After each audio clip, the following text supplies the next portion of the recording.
Yo, what's going on, everybody? Welcome back to another Yankees Avenue watch party. Day 2 in the new crib and day 2 of another series. The Yankees are looking to not lose, although it wasn't off to a great start yesterday. Dropped the series opener. They have lost entering this 3-game set with the Rays. They are 0-6-1 in their last 7 series, and loss tonight would only add to that in a negative way. And you got to win. You got to win, and fortunately, and some people may not think so, chat, but when I see this new lineup that we got, I'm actually quite pleased with it. So we'll get to that in just a second. First things first, chat.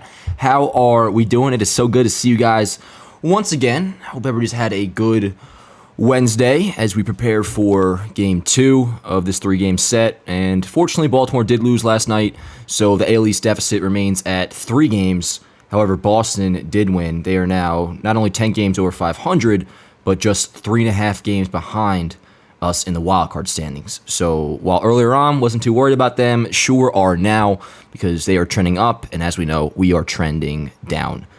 Gotta win tonight, chat. Gotta freaking win tonight, and in order to do so, hopefully this lineup will start clicking, and it's switched up. Alex Verdugo will now be leading off, and Ben Rice dropped to the cleanup spot.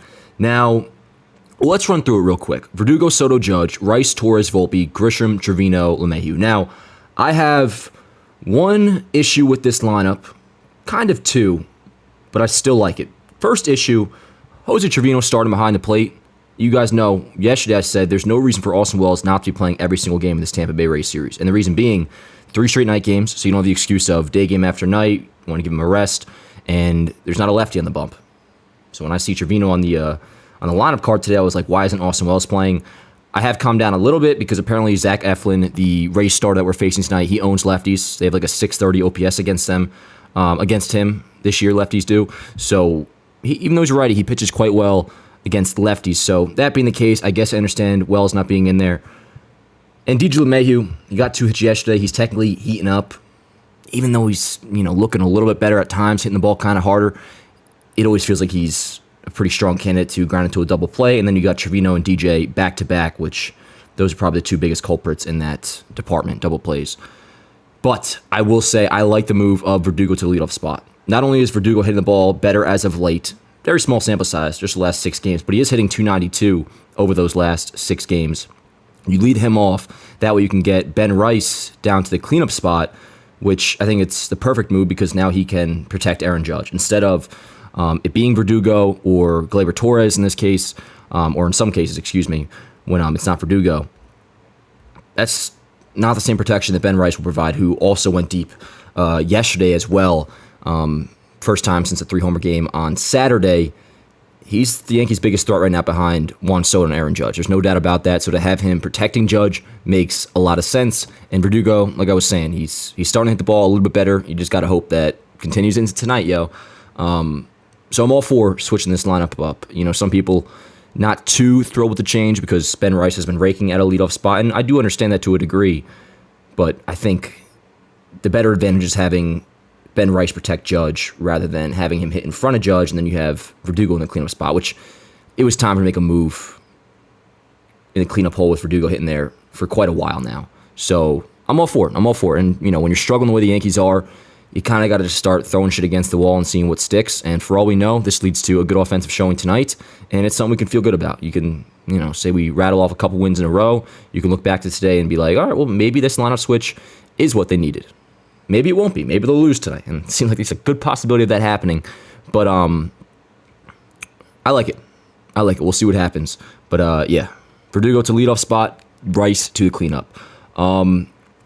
Some news real quick. Giancarlo Stanton. This is good news. Now, yesterday, live on stream, I was kind of bummed out because the report came from Brian Hoke that Stanton was going to start a rehab assignment like later in July, like towards the end of the month. And I was like, wait, what?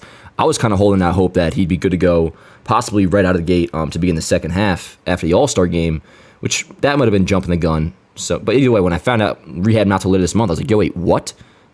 And it puts him back, 3 weeks before we, see him return to the lineup. Well, new report turns out today, Aaron Boone said it is possible Giancarlo Stanton could bypass his rehab assignment because they don't really have to ramp him up in the field just to hit. And he could skip the rehab assignment, just do the high-velocity pitching machines, and possibly be ready to go, not necessarily right away after the All-Star game, but shortly thereafter. So that's good news. Finally, some good news on the injury front. I won't bank on him being back the first series out of the break, but maybe within that first week, you could see Giancarlo Stanton back in the Yankees lineup, which, as we know, we need him big time. Need him big time. On the mound for the Yankees today, chat, we got Marcus Stroman, who, I mean, he gave up 5 runs last time against Cincinnati. Obviously not a good outing. He didn't look terrible, and for the most part this year, he's been one of the Yankees' more consistent starters. I feel good about him going tonight, and I'm kind of like calling on the starting rotation to, let's get our shit together, yo. I can kind of excuse yesterday in terms of getting back on track, because at this point, Carlos Rodon just seems like he's getting back to the pitcher he was last year, which, until further notice, has him officially a bust as a Yankee. So when you're down 4-0 before even recording it out, chances are you're not going to win that game. Rodon didn't give him a chance to. Stroman, though. Stroman's been good. And the rest of the rotation, I mean, Luis Gil had a good turn against Boston. That was very promising. Cole's starting to look good. Nestor's pitched well. Am I forgetting somebody? Who am I forgetting? Cole, Rodon, he's been bad. Stroman, Nestor, Gil. No, I didn't forget anybody. But, yeah, Stroman got to pitch well tonight, man. Got to pitch well. Give me a scoreless first inning. And overall, just an outing that resembles the pitching staff that we saw early on in the year. Because as much as this offense has been a big reason why we're slumping so hard, the pitching has been just as much of a reason, if not more. So, Stroman, got to lock in tonight. Pitch your fucking ass off, dude. And that kind of, I'm calling on everybody, yo. Everybody's got to step up between the starting rotation, the bullpen, and, you know, some guys are starting to, you know, Jake Cousins has caught my eye. You look at the stats of the Yankees, he's been solid. You know, Michael Tonkin is still pitching well. Well, shit, I guess that's about it. But, I mean, bullpen, rotation, lineup, everybody. Judge, Soto. Now, it may feel weird, like, sounding like I'm calling those guys out. I'm not, especially Judge. I mean, Judge, he's had it rough last 7 games. Dude might hit fucking 3 home runs tonight. Who knows? But, to get out of this, we need Judge to rake. And also, and this is kind of more putting him on the spot in this case with Juan Soto, he's got to get going. Juan Soto was starting to, and this can sound like a boomer take, but for, you know, certain moments during the games, I can like feel myself almost understanding the way Padres fans talked about him. Now, when I say that, I'm not saying like all he does is walk, because we saw how good of a player Juan Soto was the first 2 months of the season. But lately, ever since the forearm injury, which isn't exactly correlated, I don't think, because he was still hitting for power before that injury was revealed, and now apparently he's dealing with some other issue with his hand. Let me see what the Brian Hoke tweet was. But bottom line is, whatever the reason is, he hasn't been providing much offensively outside of walks, and that's got to change pretty freaking soon. Let me see here. What was Brian Hoke's tweet? So Boone was talking about that weird swing that Soto had last night, where he kind of like not fell over, but like it was just like a lopsided, looked odd. And Hoke tweeted out that Aaron Boone said this was related to the right hand injury Soto has been playing through since the Toronto series. Boone's exact quote was, "It's still from where he banged his hand in Toronto, so there's every now and then he'll take a swing where it bothers him a little bit, or a swing and a miss, or something where it bothers him, but overall he's doing pretty well with it." That's not ideal. But obviously I can't, you know, be a doctor and pretend to diagnose the dude or nothing. But whether it's injury related or not, Juan Soto has not been the same guy over the last like 15 or so games. Really ever since he sat out against the Dodgers because of that forearm issue. Again, correlated or not, who knows? But he's got to get going. Along with the other guys that are obvious. I mean, Volpe looked horrendous yesterday. He's borderlining going back to the year he had last year. I mean, his OPS is at 679 entering tonight, and last year he was at 666. And at least he hit 21 home runs last year. He hasn't gone deep since June. So that's the obvious. So I mean, we've been going on forever, even before I had the 1 week off from moving in to the new crib. Which, reminder, backdrop will be taken care of probably, hopefully by next week. But for now, we kind of just are bumming it till I get entirely set up. By the way, tonight's game is on Prime, for those who weren't aware. But yeah.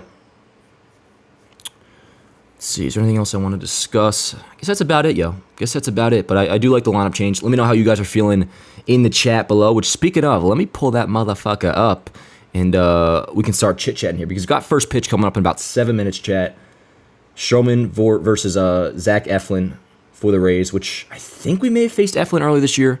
I'll look into that, but totally different team, so it almost feels pointless to see how we did do against him. But what up, Chad? How's it going? Yo, Adam, how we doing? Brody, Dezab, Alex, John, Christopher, Luna, how you doing, guys? What's going on? Max, Toasted Foolery, Cam, always good to see you guys. I'm doing good, yo. I'm doing good. As always, I wake up and my first thought is, can today be the day the Yankees turn this shit around? And certainly possible. Although I felt that way every day when I've woken up, that maybe this will be the day. And sometimes they lead you to believing. Like Saturday against Boston where they, scored all those runs, Ben Rice doing his thing. A couple of those games in Toronto, the ones they did win when they split that series, it was like, that was a good, nice, feel-good win. Maybe this leads to something. And at some point, one of those wins will lead to something. But it's it just gone on long enough, man. It's gone on long enough. 1 week of slumping, that's not going to kill you. A couple weeks, we talked about this yesterday too, like a couple weeks even, you can deal with that. But now going on 3 weeks, especially with the way Boston's playing lately, it's on the verge of tanking the season. And when I say tanking the season, I don't mean like they could theoretically, God forbid, have another week of playing this poorly and there's still a very good chance they'll be a playoff team, right? But you are dramatically altering the course of your season. You already have, and it could get even worse from where you were a month ago to where we are now. I mean, dude, I think back to how I felt about this team. Like, I used to be excited. You guys remember in the watch party, I'd be like, I would be excited to see them go down 2-0 almost, or to be in a slight deficit or whatever, because it was like they're gonna come back. Now I get to watch this team actually, play a competitive game because I felt like they were blowing guys out nonstop. And in terms of the standings, a month ago I was thinking, gotta have the best record in the American League, gotta be the first seed to have home field advantage. Now it's like, well, I'm not at the whole like worrying about playoffs too much just yet, although I understand the concern. I mean, shit, bro. Like, when I think playoffs now, I assume we're going to be a wild card team with the way that we're playing. But at any point, you like to think that could turn around, and maybe that'll be today. Maybe that'll be today. Let's see here. Wells isn't a good hitter, though. What's with the Wells hype? Well, okay, now Wells' stats aren't great. You look at the overall numbers, 89 WRC+, went 0 for yesterday. He's not having a good year. But since the beginning of June, he has hit above league average. He's been one of Yankees' better hitters. And more importantly, with Jose Trevino getting exposed recently with the running game, guys just running rampant on him, Austin Wells, who's not as good at framing, but comparable, and receives the ball well, all that, the throwing arm, there's no comparison. It's night and day. And we just saw Wells throw at a guy last night. We saw him throw at a guy on Sunday against Boston. So he's hitting better lately. He's not that much worse of a pitch framer. He still actually ranks towards the top of the league, and his arm is night and day better than Trevino. So that's the logic that goes into me saying Wells should play every day. But again, apparently Zach Eflin dominates against lefties, so I guess that's why Trevino is in tonight. But yeah, I'm on the Wells train. Like Trevino, good guy, but there's a clear option in my opinion who should be playing every day. Sergio says, Dan, Fields are at an all-time low. Need you to bring the hype. Dude, I'm with you, man. No, I'm with you. I'm bummed out, but I'm excited to watch this game. The thing is, though, while I'm excited to watch this game, and just like I was just saying, every day I wake up, maybe this is the day they turn shit around. If they go down like even just like 1-0 in the first or 2-0 in the first, and Stroman doesn't have it, it kind of just sets a tone like, here we go again. I want to watch it. Like, let's watch a fucking baseball game tonight, chat. It feels like, well, obviously we've been losing. There's hardly been any wins. All the losses, it almost feels like your night's over watching the team within a half hour because they're down by 4 runs, 5 runs, and the offense isn't hitting. So at the very least, man, give me a fucking ball game to watch, bro. And then obviously, ideally, they do win. But I'm with you, man. I'm with you. We'll get hyped, dude. I mean, listen, when Ben Rice hit that 2-run shot yesterday, bro, it might as well have been the peak of the season a month ago. The way I was screaming, I was fucking hyped because I thought maybe that's the moment. 2-run homer there, you're within 1. End up winning this game. We're feeling good.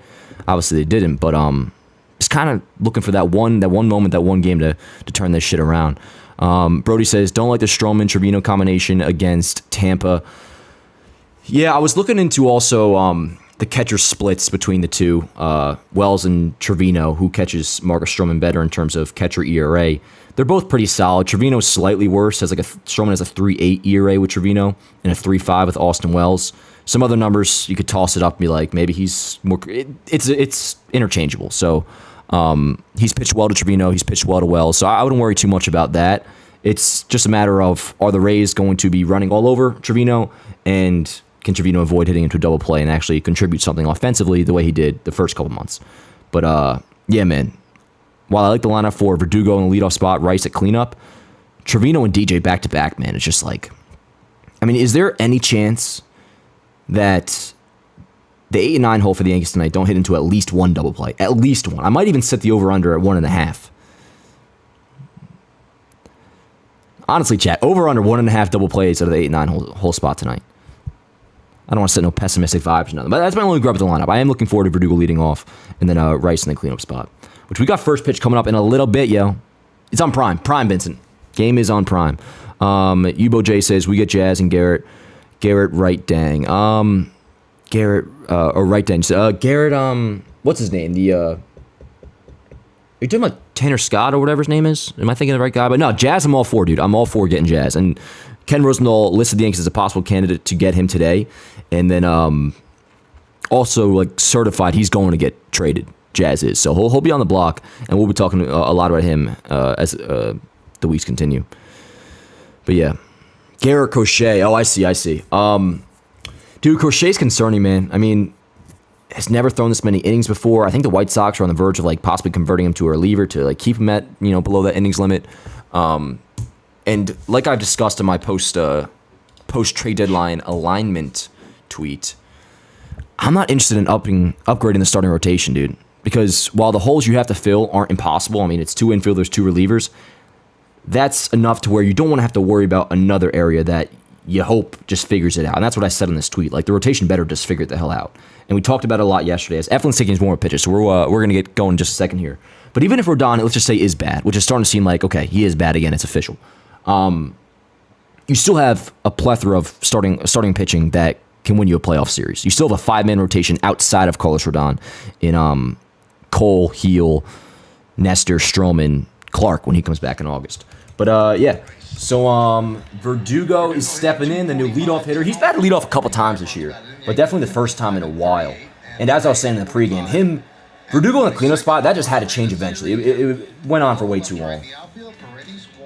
Now, if he kept hitting, that wouldn't have been an issue. It was working when it was working, but... Verdugo wearing the high socks, too. And first pitch, pop-up, chat. Good start. All good. All right, let me get the box score up here, and let's get going. As always, chat, if you could drop a like on the stream, helps out a great deal. Also, link in bio, buy 3, get 1 free jerseys. And code YankSav at SeatGeek, code YankSav at Manscaped. Yeah, let's win a fucking game.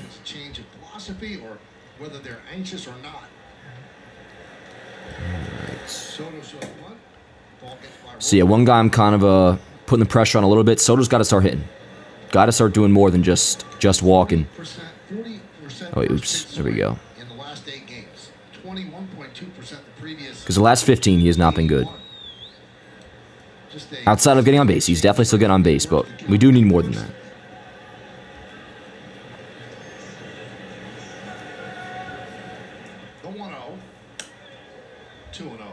All right, is my shit behind? Is my shit behind? 2-0. All right. Let's go, Soto. Come on.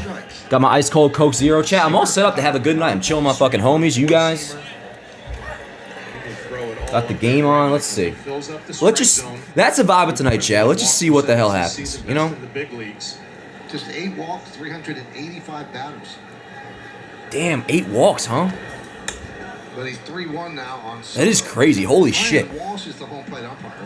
92 innings pitched, and Eflin only has 8 walks. That's pretty fucking nuts. Adam Amari is over third. On deck is Aaron Judge.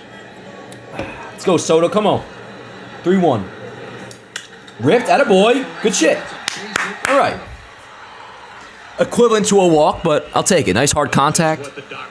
I'm going to turn my AC up real quick. Lately, facing a guy in Eflin that he has fantastic numbers against the batting average, well over 400. It just got better with that swing.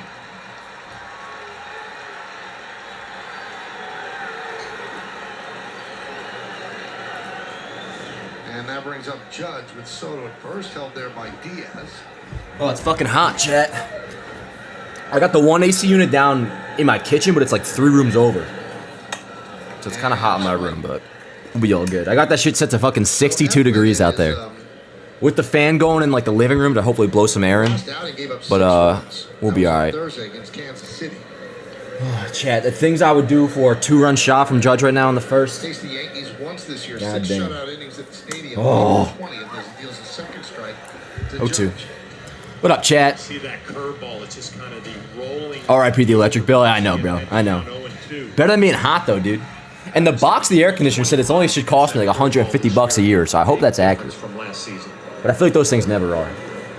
Good eye, Judge. Now, Judge in his last 6 games has not had an extra base hit or an RBI. Judge been slumping. And during those 3 games, he is 3 for 23. Aaron Boone talked before the game saying he doesn't feel like he's getting as many pitches to hit. And that, now you got Rice behind him. Ah. Too dead. The curveball there. First strikeout for Eflin. I just think he's getting pitches to hit, Michael, and fouling them off. It's kind of like what we saw during the first month of the season. All right, so here's cleanup hitter Ben Rice, chat. Again, I like the move. I'm all for it, but let's see how it goes. Rice. 2 outs now with Soto at first. The Yankees have not had a stolen base in 21 games. The longest stretch since a stretch that scanned 2 seasons, 1961 and 62. And their cleanup hitters have really struggled as You know, we steal a base yesterday. I don't remember yesterday, but it does feel like it's been more recent than 21 games. But I assume the stat is correct, so I guess so. Couldn't hold Let's up. go, Rice. Count 1-1. You know, when I saw the lineup today, my first thought was, wow, we're putting a kid in a cleanup spot to protect Aaron Judge. But the way he's handled himself, the at-bats have been fantastic, and he's kind of has that even-keel personality. You don't think he's going to try to do too much in the cleanup spot. Good eye. 2-1. 2-1. Theo, it's fucking awesome, dude. This is easily, I've had 2 apartments before this. Easily my favorite one I've had yet. I do still got a lot of like filling out to do though. Like I got my couch, got my bed, got a bunch of stuff, but like in terms of like obviously wall decor and there's a lot more to do, but it's big fan, bro. And that's gonna be a knock. And maybe not, bro. Holy shit, what the fuck was that? Bro, don't tell me Rice wasn't hustling, dude. How did that happen? He wasn't running out of the box. Holy fuck, dude. He was going to go foul, but he didn't get out of the box in good shape, and the Rays take advantage defensively. I don't think he knew where it was. Oh. He booked it once he realized, I mean, that's still annoying. I guess he legitimately thought the ball was foul. I mean, that fucking sucks, but god damn. I don't know what to make of that, chat. I don't know what to make of that. I'll give Rice credit. Like, once he saw the ball was, like, in play and he saw where it was like, oh, shit, and then he fucking booked it. I don't know. What do you think happened there? I guess he literally just didn't... I assume he, like, thought the ball actually was in foul territory. Otherwise, there's no reason not to run.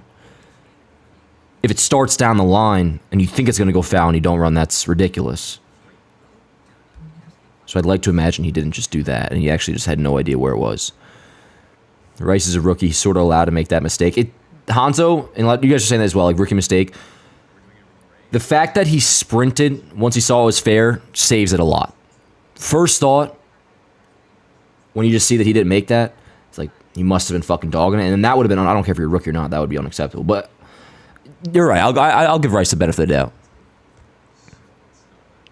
I think also I'm a little more on edge lately because like there's been a lot of that kind of bullshit happening. Not exactly what Rice did, but guys not running shit out or kind of having dogging it energy. We'll give Rice a pass, though. Still annoying. Still annoying. But all right, Stroman, got to pitch well. Got to have a good-ass start, dude. It's time for this rotation and everybody else in the goddamn team, but for this rotation to get shit in order. And I'll throw away Rodon's start last night, generally speaking, in terms of how I feel about this rotation, because as far as I'm concerned, until further notice, Rodon is a bust again, and he's just not a good pitcher. Shit could change, but as of right now, he's back on how I felt about him last year. The rest of the guys, though, no reason for them not to pitch well. And that obviously starts tonight with Marcus Stroman as well. So let's see. Let's see, chat. There's a Yankee defense. Verdugo, Grisham, and Soto left to right in the outfield and infield. LeMahieu, Volpe, Torres, and Rice. That's third and first. Trevino behind the plate. Judge the DH. Marcus Stroman on the mound. Let's go, Stro. And he rocks and deals. He's got a... And the pitch to Diaz is a strike. He's got like white and red cleats on. I think those are new. Dan, do you remember when the Rays had Fred McGriff back in 1998? I do not. I do not remember that, Michael. I was not alive. Very difficult. It wasn't even a thought for another couple years. Hitting 328, 6 homers in 17. Cam says, yeah, we looked depressed out there, but Rice booked it the second he realized. Yeah, nah, Cam, once I saw that, I was like, okay. And just to go back on the Ben Rice Because situation, it's not an effort thing, but let's see what Kay says here. where the ball is. Well, yeah, I think you could tell from the reaction he had no idea where that ball was. Yeah. Just the way things have been going for the Yankees lately. You're thinking maybe an infield base hit. No hitter incoming. For Stroman, right, Ty? Yeah. Out of the inning. Because we did have the Juan Soto hard hit single. Where's Waldo, Dan? On the bench. Nice, Stro. Attaboy. Diaz down on strikes. All right, now let's take a look at the I'm all for Waldo playing over DJ, though. Yankees, you've lost 17 of your last At this point, with how bad DJ's been. Find a way to pick He did have 2 hits yesterday, though, and he's starting to, collect some knocks and have decent contact and maybe a couple barrels here and there. But shit, man, there's not much else to him. I mean, like, the possibility of double play, very high. There's Lau. He's incredibly slow. And that one is ripped into right. Every at-bat outside the ones, this sounds silly, but everyone outside the balls he's made good contact with and looked good on, all the at-bats outside of that have looked just as bad as earlier on. It's the ground balls, slow rollers, mopey swings. And the defense is still good, and he's still playing a good third base, so you got to give him that. But He will help this we got to see it, Chad. We got another 3 weeks of this shit. Another 3 weeks, not of like this bad play necessarily, hopefully not. But in terms of DJ, third base, I mean, there's no shot to me he's the everyday guy on this team come 3 weeks from now. But we'll see. And there's a strike. So 1 out single. And here's Paredes, who, yeah, he went deep yesterday in the first. Let's hope that doesn't fucking happen. Over under 5 Ks for Stroman tonight. I'm taking the over. Well, yeah, he's already at 1 now. So, I mean, with Stroman, it's weird. He might have 2 or 3 and have a really good outing. Or, like last week in Cincinnati, I think he ended up having over 5. I think it was, 6, but he didn't pitch well.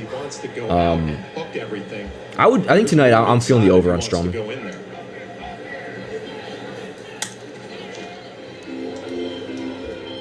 It's good, Matt. Dan, what's the best part so far about the new place? Any hot chick neighbors? Matt, it is funny you mentioned that. I do actually have a what one might consider a smoke show for a neighbor. But you know what it is, dude? This is a corny ass answer. The fucking vitamin D I'm getting from just walking all over the place now, being back like in a city. It's a small city, but a city. Talking about Hoboken for those who don't know. And like the difference just even between waking up, walking to go get my morning coffee compared to like driving through fucking Tom's River to go to Dunkin' and get my morning coffee, like shit like that, or like walking to the gym. It's kind of like a different, 2-2. kind of like a different lifestyle in a way, and that's the best part. And also just have my own fucking spot, bro, like not being with my parents and shit. Which actually I like my parents more when I'm not with them. Like I look forward to the times I do go home to see them rather than, being with them every day. But nah, it's going good, dude. Going good. He's in the Rays, just underway. Definitely got to fill this place up, but we'll get there. We'll get there. Let's go, Stro. 2-2.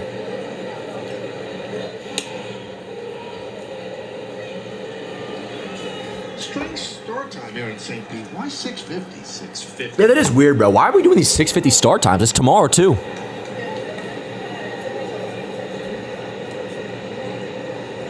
The 2-2. Foul back. Bro, I swear, maybe this is like not accurate, but it feels like over this 3-week stretch, the Yankees playing like shit. At-bats have also just been extended, like, horribly long. Like, insufferably long. Where just they're fouling off pitches, and it feels like it's like forever ongoing. Every at-bat. 3-2. I just saw that picture. I was thinking orange. Oh, shit, I'm still on the, my bad. There's a box score. Sorry about that. What's good, Glenn? Dan, you should do wall-to-wall since you can have beach parties. Yeah, yo. To start this one? I just moved away from the beach, though. I was by the beach. Runner goes. I'm gonna do some. No, I swear to God. Deep left center. Grisham back. He's on the track. Oh, thank God, chat. Thank God. As Lau retreats to first. Holy fuck, bro. And yo, I'll tell you, Grisham plays a weird center field, man. Center field. I know he's a good defensive center fielder. I don't dispute that at all. But like even that, bro, is just odd. Like it looks like every catch Grisham makes, there's a chance he could drop it. He never does. He never does. So it's not actually a problem. Only issue we saw was the one where he was jogging at that ball, that single up the middle, and it turned a single into a double. But, Josh Lowe. whatever, though. He made the catch, and I thought that ball, good chance of going gone. So, all good. So yesterday against the lefties. Hey, thanks, Blue. I was like 4 inches below the The zone. Rays had 4 lefties on the bench. Today, Dana came over the home run derby on Monday. It is crazy, yo. The All-Star break has snuck up on us quickly. Especially when you look at it that we just have one more series after this, and then you're there. Ooh, good move. But yeah, no, Talking about this a lot lately. I'll be watching. Me and all my dogs, we got an Airbnb that we're going to. I think somewhere in New York. Struggling throwing I think. recently. You have to pay attention. So I'll be watching from there, but I look forward to Give it. them a chance. Although the guys in the derby this year, bro, are not all that great. Ground ball up the middle. Volpe should have it. He does. Over to first. Nice. Good play, Volpe. Our word. Scoreless first inning for Stroman. We'll take that, chat. That we will take. That is good. Torres, Volpe, Grisham do up. As far as it's concerned, coming from this desk right here, this bedroom in New Jersey, Hoboken, New Jersey, there is enormous pressure on Marcus Stroman to perform tonight. He's been good. Stroman I have like the least beef with out of anybody. I mean, he wasn't good against Cincinnati, but for the most part, overall, he's just been solid. Stroman has been solid this year. He has to be solid tonight. Has to be. That was a good start. Good start. So on to the second. What's good, Michael? I'm chilling, bro. I'm chilling. I'm obviously still optimistic, but I kind of need to see it, bro. Like I need a win tonight, bro. Big time. Obviously, but shit is getting bad, dude. Really bad. In fact, you should know that first pitch was definitely low. Where's the Yanks Ave shave? Yo, Abraham, dickhead, I can't show the fucking game, bro. I would get blasted for copyright. Are you ridiculous? Like, are you dumb? Stop talking and show the game. I can't show the fucking game, dude. Jesus Christ. Dan, who do you think won the Derby this year? Oh, God damn. Probably fucking Pete Alonso. Peraza doesn't have any value, Commander. A couple years ago he did, or even entering spring training last year, but since then it's pretty much all gone. It's unfortunate. It's a watch party, not a powering site. No, for real, bro. For real. It's also the way he said it too. Like people asked that question before, and I'm all cool with it. Like, sure. Like, one of my first ever like watch parties I watched on YouTube, I was one of the same. Like, why aren't you showing the thing you're reacting to? But he's like, stop talking and show the game. Fuck you, Abraham. Where's Yankees Avenue flag? That's another thing, bro. I'm gonna get that from the my parents' house and bring it here.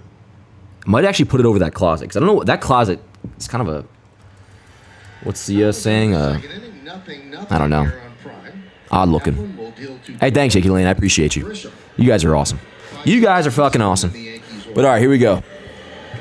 So yeah, Glaber, Volpe, and Grisham. Glaber back at the High Sox. Starting to heat up a little bit. 9 hits in his last 30 at bats. That's the 300 average over his last 8 games. Wow. Now that pitch, the 0-1, the Glaber, look at that. That wasn't called a strike, though. That's crazy, bro, because a Stroman strike last inning was 4 inches below that, and it wasn't called a strike. Not complaining, though, chat. I am not complaining. 2-1. Let's go, Glabes.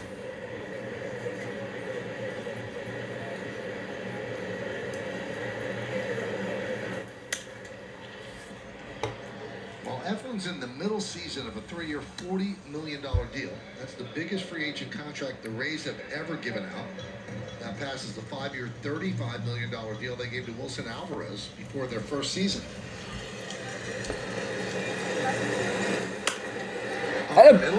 Come on, dude. Hustle, Glabes. Jesus Christ, bro. That's a nice-ass play, and Glaber was hustling. So now you can really say, but goddamn. They've struggled to score runs. They've struggled out on the mound, but they can play some defense. Palacios goes to his right, and then the strong, accurate throw to get Glaber Torres by a full step. Any starting pitcher's going to appreciate that. All right, good play. Here's Anthony Volpe. Check swing fouled away. What's Volpe doing, bro? It wasn't even a check swing. He just didn't move his bat. Eflin had 16 wins last year. That tied Chris Bassett for the American Oh, who are you, Abe? Are you somebody I fucking know? 6th in the American League Cy Young voting. Hey, if I do know you in person, I didn't curse you off. I cursed off Abraham. Attaboy, Volpe. See, that is nice. Line drive. Base hit, well hit, too, for Volpe. That's a good sign. That's a good sign. Well, you can go up and down this lineup with the hitters. Abraham calls the cops on you if you jaywalk. He's definitely part of that conversation. Maybe I know Abraham in person. I don't know. On the breaking ball out of the plate, head straight down, drives it to right field. Good sign for Volpe. Yeah, Caleb, no, my fourth is good, bro. You do not speak to me like that. Is this Justin? He's get their first stolen base. I'm not apologizing. Tell me who you are, bro. You could be a bunch of different people. Abe and Op. I'm feeling Abe's a friend, Ryan, but we'll see. We will see. My guess is my old pal that I worked at Verizon with, but we'll see. But all right, let's go, Trent. Abe, quit fucking distracting me. I'm trying to watch a ball game. The hell, dude? What the hell? Can throw. As Yankee fans will remember, strong throwing arm.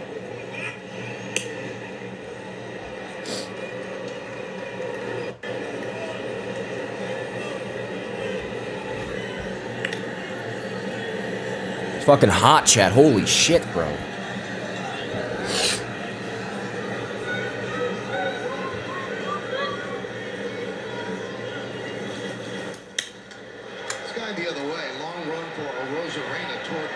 Oh shit! Oh! Dude! Let's go! Bro! Let's go! That shit safe there, huh? For a second, I was thinking that was gone. Well, I'll take that, yo. Let's go, Grish. All right, chat. I mean, I don't want to call that luck. I mean, I don't know if that was on a Rosa Rain at all. Take a look and see where this ends up. Oh, dude, that was so close to a fucking homer, too. Holy shit. I mean, that's probably a hard play to make, but whatever, bro. I don't even give a goddamn. His speed, he's going to score easily for first. 1 second. Let me get some on Yanks Ave. That's how close it came, right off the top of the wall. Trevino takes outside 1-0. So Grisham is 16th run batted in. Volpe picks up the run. Oh, word. Good fucking shit. A lot of Yankee fans here at the Chop.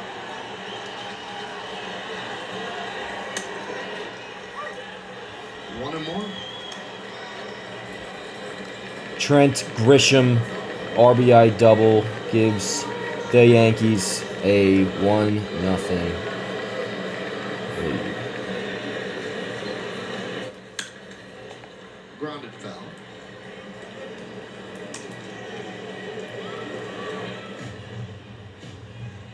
Yo, by the way, you know who I realize Trent Grisham looks like, chat? For those who have watched the Bronx is Burning documentary that I always talk about on the ESPN thing, Trent Grisham looks like the guy who plays Reggie Jackson in that series. If you've seen it, let me know if you agree. The guy who plays Reggie Jackson. Not Reggie Jackson, but the guy who plays Reggie Jackson in the Bronx is Burning series. But all right, 1-2-1 Trevino. Yanks had to a 1-0 lead. God damn it. You hit a hot drive! I feel like it's even been a while since I've done that, bro. Thinking a ball might be gone off the bat. Alright. Hey, at least you hit the ball into the air. Abraham, who are you? No, I do read the chat. Just I was posting something. I did, Michael. Yeah, I was a junior on JV pitcher. We did kind of catch a break there, Cam. Although, like, that's a hard play. Is he starting to heat up? 5 hits in his last 10 at bats. But nah, I'll take it, dude. What's good, crazy man? How you doing, bro? Yeah, how about Wander Franco, bro? Nuts. He was also charged with fucking like sex trafficking today too. Dan, did you watch the Yankees '90s new documentary on Peacock? If not, then I would recommend. Oh yeah, yep, I did. The Bronx Zoo one about the early '90s Yankees, insane, fascinating, dude, fascinating. And I knew like 1 or 2 of those stories from the early '90s Yankees, which those who don't know, like total shit show. But nah, dude, the documentary, there was so much that I got from that I had no idea about, and that was a good watch, really good watch. I will say, dude, any piece of content that's put out there, whether it's from back in the day or recently, like the Captain Doc, Bronx is Burning, whatever, Yankees, that got his hand or the bat? I mean, definitely got the bat. But DJ looks in pain. Any Yankees related video media has been really good, was my point. Now, did that not hit the bat? I mean, DJ, I guess, is all right. He's going to first, so I imagine the Rays will challenge that, He's but gonna be all right. Got him in the left hand. that's kind of nuts. I mean, did you guys hear the fucking bat on that, or? Dan, do you remember hearing about Jason Giambi? Hearing about it? I mean, Jason Giambi was like, I just knew he existed even before I was a hardcore Yankee fan. Like in elementary school, like I knew the name Jason Giambi. Heat up at the plate a little trouble with your left hand. Hopefully LeMahieu will be all right. Obviously, I know a lot about him now, but Verdugo swung at the first pitch of the game. those who don't know, I wasn't a Yankee fan like hardcore till 2011, so he was 1-0. what, 3 years gone at that point? 4 years gone. All right, back to the top. Let's go for Dukes. We got first and second, yo. We got first and second, chat. Good eye. Nope. Did not go. No, he did not, motherfucker. When did you become a big Yankees fan? 2011. 2011 was the year. Yep. What's good, Morgan? What's the over-under on how many times Michael K is going to say "as well" tonight? Has he said that a lot? I guess so, if you're mentioning it. I haven't noticed, though. I haven't noticed. K's the fucking goat, dude. It's got the other way and out of play. And also, I can't make fun of anybody for doing that because I definitely repeat myself like a million times a stream. So. Right there. You know it as a hitter when you have a pitch really to drive. Let's go for Dukes. That was 94 down the middle in a fastball count, and he was late.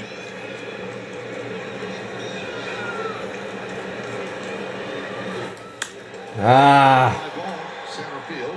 Siri.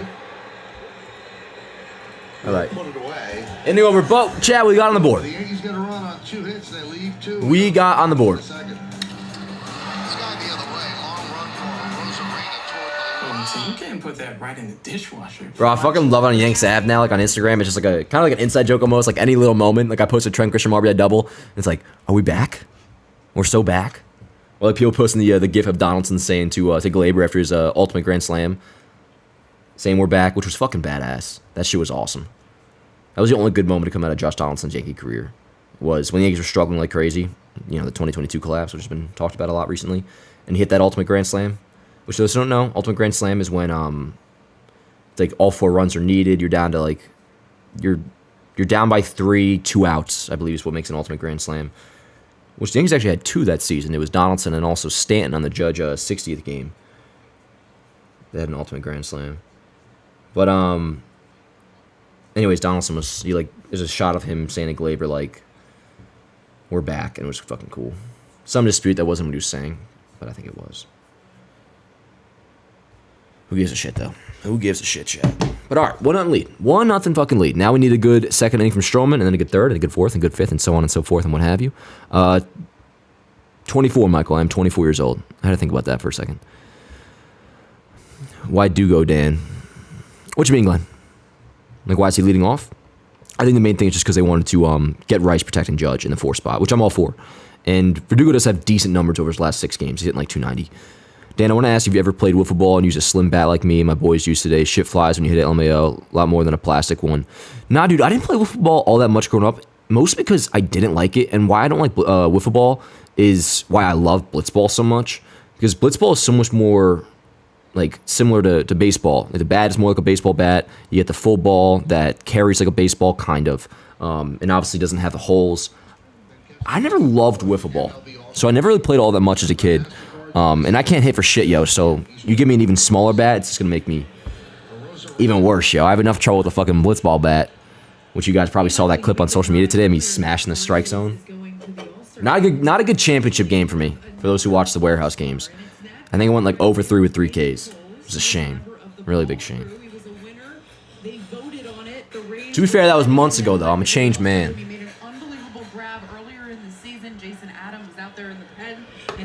Let's go, Stro. Stro's finding the strike zone tonight, which is good. He was a shortstop in high school. I don't know, do we call him ball boy or ball man? He's 20 years old. But he's headed Ball to the boy. All-Star game. That play was great. Yeah, big time play. Oh, that ball was going to the All-Star game. That's cool. But we have it for you right here. It's all about the jump, getting a good jump off the bench. And The then kid full fully fucking extension. laid out. That's cool. And he said he Now apparently he's going to the All-Star game. That's nice. Base it up the middle. Randy Rosalina. Lima. They actually fitted him for a suit in the clubhouse today. They want to make sure he walks that red carpet. My MLB TV is tweaking today. Really, Cam? Mom will go through phases where it's acting funny, but right now it's okay. Well, Dan, you were born in 2000. Feel old as hell. Man, yo, people should say that to me a lot, but like now, I mean, I am 24, so I'm kind of getting up there. I feel like I don't hear that as much anymore. So thanks, man. Appreciate it. Dan, true or false? The best job in MLB is bullpen catcher. There's Palacios. Almost definitely, Matt. Definitely. They probably get paid, like, obviously at least six figures, right? I mean, goddamn. Probably exactly right. They probably make like six figures. Full body, full extension. Like in the 100s. But don't, dude, 100%. You're fucking chilling. You're just catching bullpens. There's obviously no pressure on you or nothing. I'm sure they have some other roles. Like a lot of times those guys in those sorts of jobs will also do a bunch of other shit, you know, with the team. 27 years old from Brooklyn. He attended Berkeley County. But nah, dude. That would be fucking awesome. Let's go, Stro. Come on.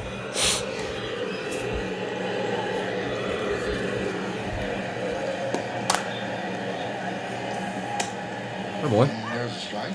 This command is pretty okay today. It's good. Stroman will walk hella people sometimes.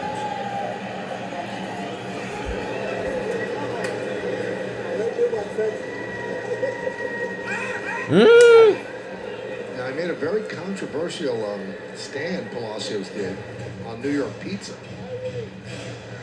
So if you're a true New Yorker, you don't put toppings on your pizza. That's clear as day, so I eat my pizza. That's just so fucking dumb, bro. If you're a true New Yorker, you don't put toppings on your pizza. Bro, shut up. You're not a toppings guy, are you? For the record, pepperoni. All my pizzas. Though I'm not a New Yorker, so. I'm 20, born in 04. I feel old as hell.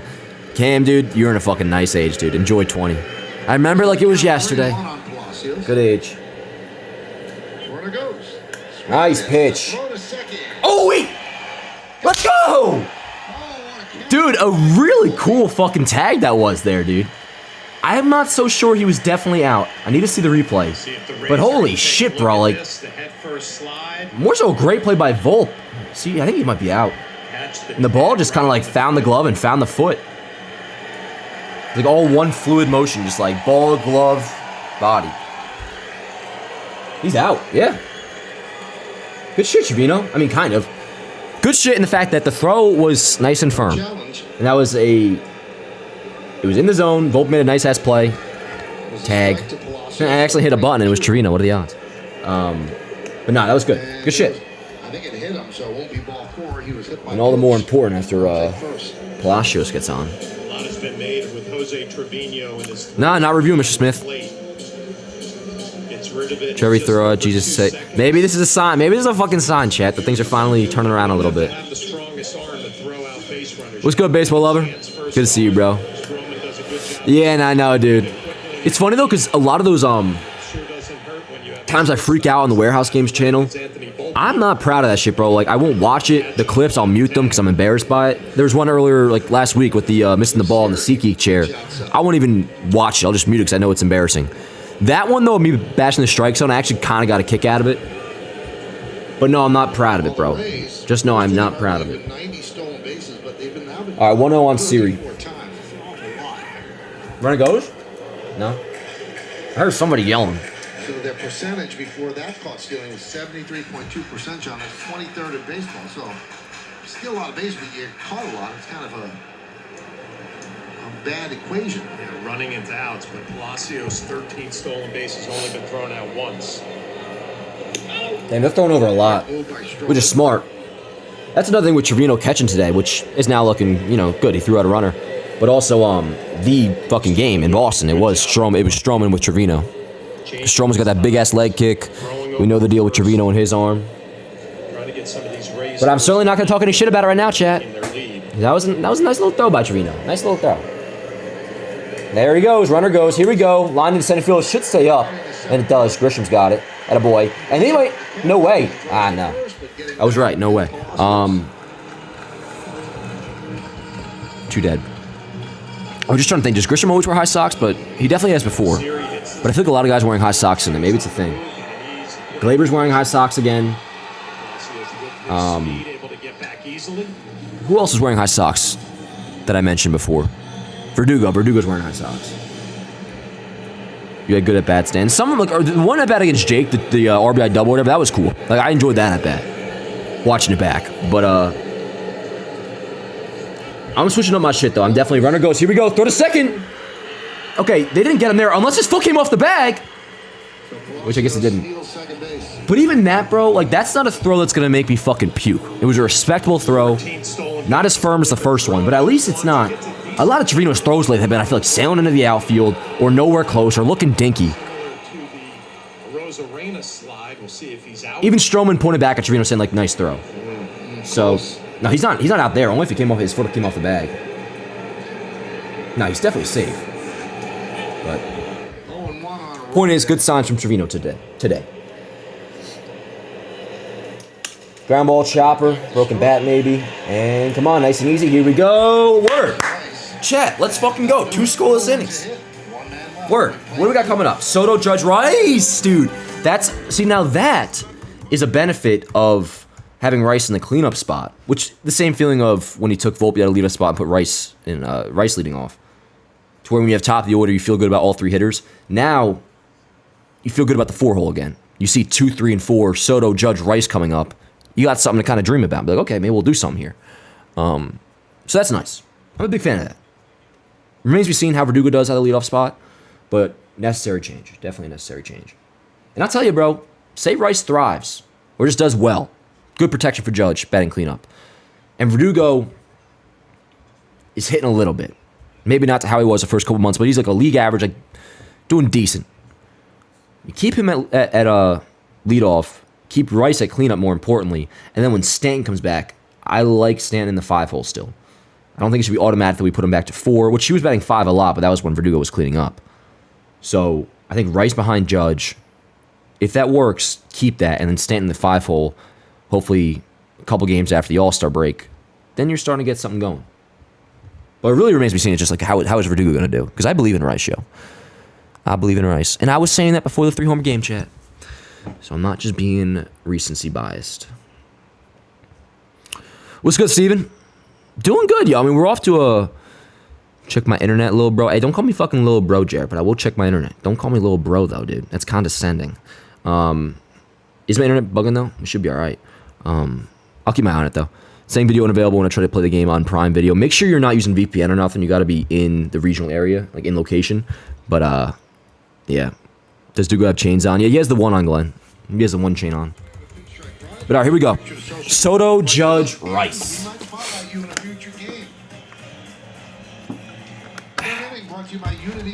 All right, so we got a 1-0 lead already. Stroman pitching well. Trevino throwing a base runner. All right, here we go. Soto with a single right field in the first inning.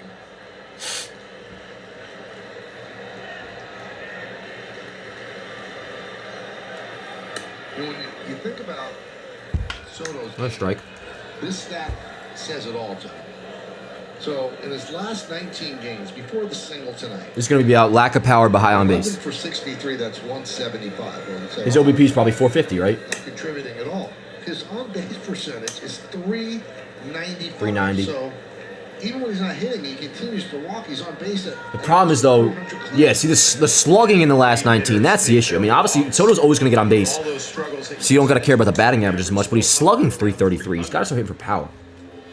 First 73-19, the last 19, 175, but the on base. I would say, like, when was the last time you saw Soto driving a run, it feels like.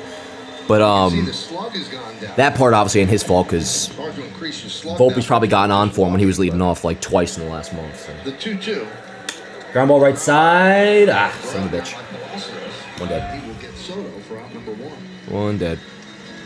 Do I think Drake's career's over? I don't know nothing about the music game, bro, so I can't really comment on it. It's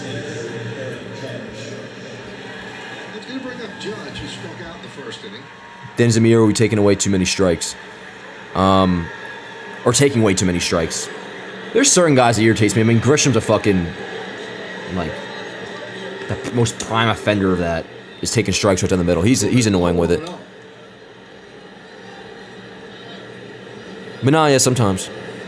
Let's go, Cap. Ah. There's that curve that has not been that effective for Eflin this year, but that is his pitch. Yeah, it's looking nasty today. Really took a lot off on that curveball. Had Aaron Judge way out in front. Good eye. There's been a lot of talk here 2-1. around the Rays 2-1. coming up with a trade deadline if they're going to be sellers. Orioles are losing. Word. Sound like they're probably going to wait. Yeah, all the Boston's way still to playing the deadline A's. to make that 0-0 in Boston right now. Or Oakland, wherever it's at. Looper on one hop. Palacios makes the catch and Too then dead. throws to first. Yeah, Baltimore's losing to Chicago 2-0. You wonder if Eflin will be an 2-0. attractive starting pitcher to a team that thinks they're in the race. You mentioned the contract that he's in the middle of. I'm sure that's going to be a factor. Let's go, Rice. With Ben Rice grounded to third. A broken bat, soft ground ball. That looked for sure like it was going to be a base hit, but he didn't know where the ball was at the beginning and didn't run right away. Then he started to bust it down, but a good throw by Paredes got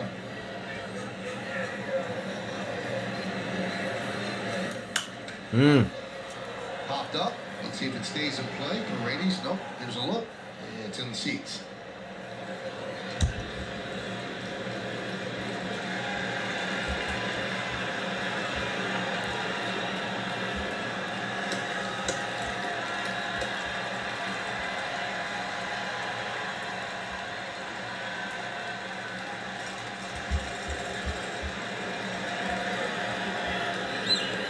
Good eye. 1-2 on Ben Rice. He just joined us. Ben Rice moved from the leadoff spot to the cleanup spot. They flip-flopped he and Verdugo. Verdugo leading off.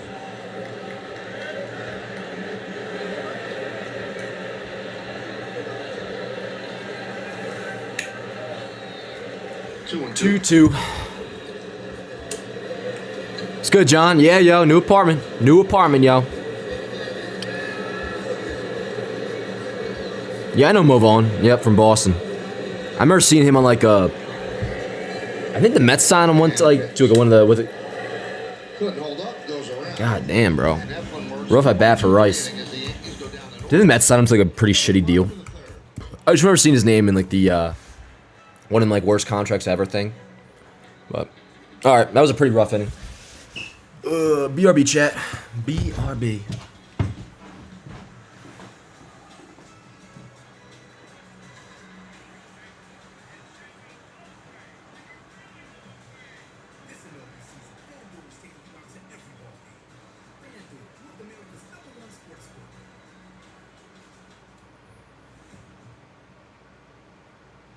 Parents are incredible animals. They're also extremely intelligent. They also repeat things they hear of you. The new BMO Eclipse Rise Visa card rewards you with points for paying your bill on time every month to help build a routine. Rewards you with points. And you get 5 times the points on things like groceries, dining, recurring bill payments. Paying your bill. But also, you can Every month. and just remember, man, Build a routine. is a token. When a bank helps you make real financial progress, that's the BMO effect.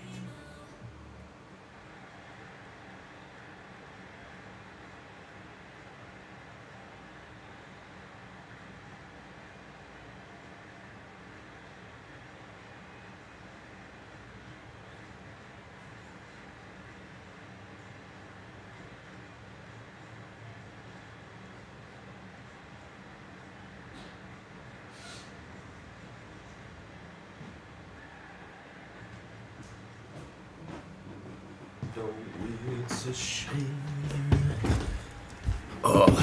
Yo, what are you guys' thoughts on the All-Star jerseys this year? Did you see them? I'm gonna pull them up. I want to get what you guys think on these. Oh, what the hell, bro? I look up All-Star jerseys and it gives me the NBA All-Star jerseys. Oh, let's see. 2010 Yankee, name that Yank. 110 career homers. Oh God, who is this? 05 to 09. Original Devil Ray in 1998. So you know him. I do know him. Who is that? Bottom of the third. Was a Yankee in 2010 and then traded to the Cardinals in 2010, and that was his last year. 110 career homers. I gotta think about that. Don't fucking spoil it for me in the chat, please, because I think I should be able to get this one. So here is Taylor Walls. But our 9-1-2 for the Rays. We are in the bottom of the third. Let me pull these up real quick. I want to get your guys' thoughts. Maybe we're going to agree, maybe not. I think they're fucking butt-ass ugly. But, so there you go. These are this year's All-Star jerseys, what we'll be seeing next week. And I wouldn't care as much if, fuck! Damn, hope Volpe's alright. Leadoff single for Walls. He looks okay. They shouldn't wear them during the game, though. They should go back to wearing, like, the individual team jerseys per player. That shit was sick. And I didn't used to feel that way. I did not used to feel that way with the All-Star jerseys. But once they did put these, to where they wear them in-game, too, it hasn't helped, I feel like, that they've gotten significantly uglier, I feel like, too. But, not a fan. Not a fan. But, yeah. All right, so leadoff single for Walls, and we got top of the order, yo. I know. All right, so most of you guys are saying trash, gross, nasty, ew. Yeah, I'm with you. I'm digging the cream and red. No, it's a good color scheme, Matt. I just feel like the jerseys look... Let me pull it back up. The color scheme, they just... You know what part of it is, too? When you see the jersey, the actual quality of it, and this is a league-wide problem, but the quality is so trash that they look cheap. And they already look cheap without even seeing the quality. And there's other pictures of, like, the actual in-person jerseys. You can just... You see it, man. It's... Especially when you compare it to jerseys in the past. That's something that's gone, I feel like, down significantly across sports. And I've seen a lot of NBA fans complain about this, like with the finals. That big-time event logos, their uniforms, and like these jerseys, the hats. The hats are honestly fine. I don't have too much of an issue with the hat. But I feel like across almost all sports, especially, baseball, that's why I pay attention to the most. But again, I see NBA fans complain about the same kind of thing. Everything just looks so generic and kind of... I don't know if it's minimalism or whatever the hell it is, bro, but there's nothing going on with this jersey, dude. I remember, I always talk about 2011, my first year, like, really watching baseball. And the fucking Diamondbacks All-Star jerseys they wore when Robbie Cano won the Home Run Derby, I mean, like, there was something to those. It had, like, a look to it. I don't know. But, dude, let me pull this picture up. As we got a 2-2 on Diaz.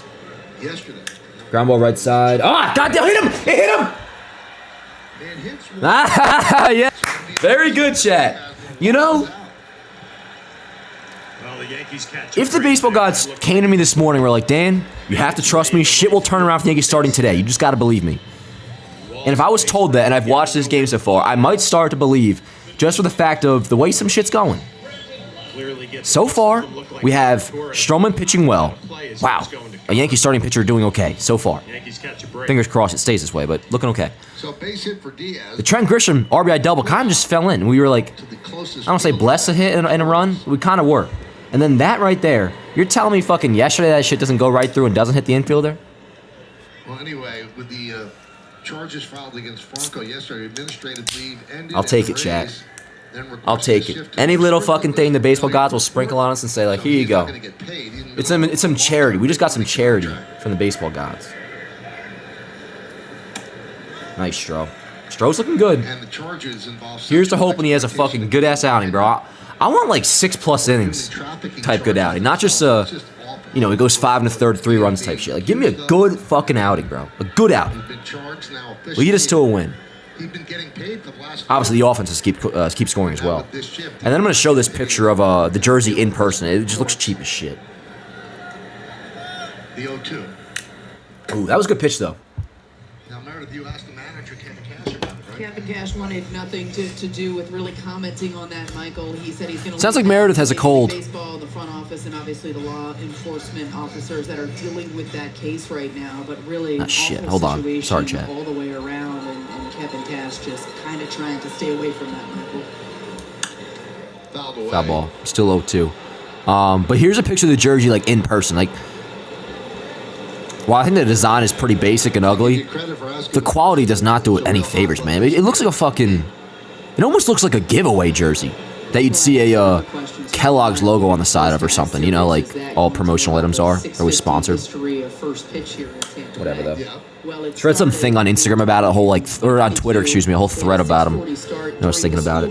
They thought it was a good idea. idea that kids could get home earlier than they normally Yeah. would. No, I'm They with you liked guys. it. So Seems like we're all on the they same wanted page. in 2023, but when they instituted the pitch clock, they decided to push it back 10 minutes. I know, Games Cam, it's were whack. Quicker, and it allowed people who lived in Tampa Bay and Clearwater and surrounding areas a little bit Got more him. time to get to the Nice. Good There shit, you dude. go. Brendan Lau strikes Strowman's out. command looking good so far. Splitter looking good so far. Let's go. Get out of this inning. Keep the shit scoreless. And then we'll have, what, 5, 6, 7 due up? So Glaber, Volpe, Grisham. Glaber, Volpe, Grisham due up, I believe. Here's Isaac Yes. Paredes.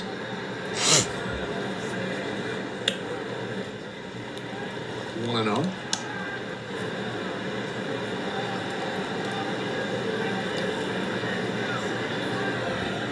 I would say, bro, Paredes is a fucking beast, man. I would not mind the Yankees getting him. Not gonna happen. I don't know where he's at in his contract, or obviously the Rays wouldn't trade Paredes to the Yankees. At least not right now.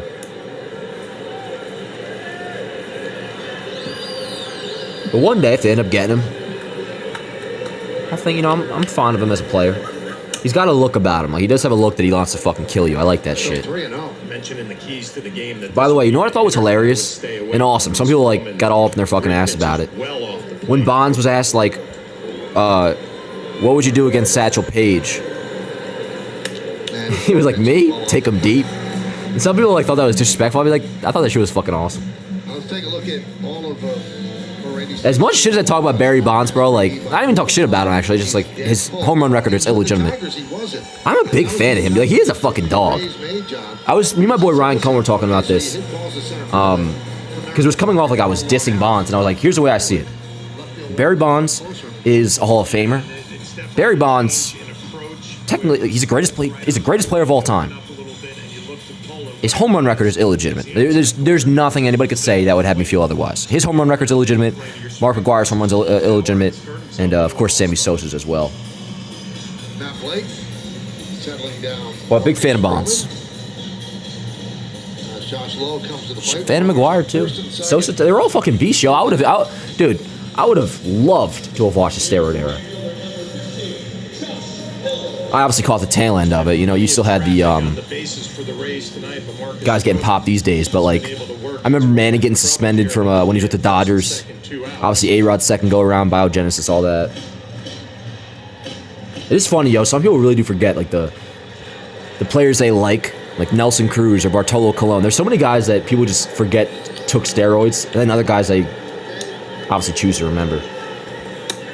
1-0. So 5 straight out of the strike zone. Yeah, hopefully, I didn't jinx Stroman. He's throwing 5 straight balls.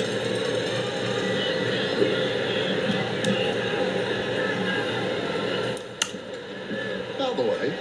1-1. Yankees lead 1-0. We're in the bottom of the third inning. On a Wednesday evening in St. Pete.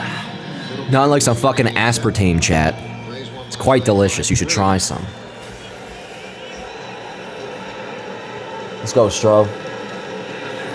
Nice pitch. Big splitter. Yeah, good movement on that too. It had like some tail. Well, 1-2. He's had a good one here in the third, and he's been throwing it a lot.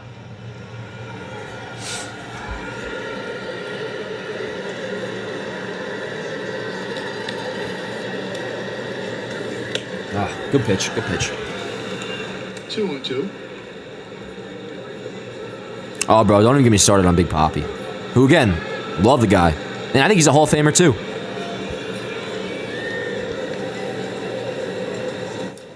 Popped him up. Left center. Oh, goddamn, word. Fly to Almost had a goddamn collision chat. No runs. But word, Hit. Stroman, scoreless through 3. Left on base. Scoreless through 3, and we got Glaber, Volpe, Grisham due up. But yeah, no. Dude, Ortiz was on the same shit, same sort of thing that A-Rod, when he first got popped, was on, which was survey testing. And he's a prime example of why I feel if A-Rod didn't use the second time, he would have gotten in. But I'm sure the fact that people love Big Papi so much plays a role. And you can say the same about Bonds to a degree. Obviously different situations, but baseball loved David Ortiz. They hated Barry Bonds. In part because Bonds was a fucking dick, the way he treated him and shit, but not Ken Griffey. He was natural, Dan. Yeah, no. Hope I didn't say anything that implied that. I mean, Griffey was obviously a beast. I will say, in terms of a guy that's obviously already a fucking, like, he, no doubt, legend, elite, fucking one of the greatest players of all time, I do feel Ken Griffey gets overrated a little bit. A little bit. And maybe it's because I'm biased from looking at the other guys of the steroid era, but, like, sometimes when I bring up Judge's prime, people will try to put Griffey's up next to it, and it's not close. Same with A-Rod. Which I was wondering about A-Rod today. And this might just be obvious, but I was just thinking about it. A-Rod is the greatest infielder of all time, right? Like that's a no-brainer.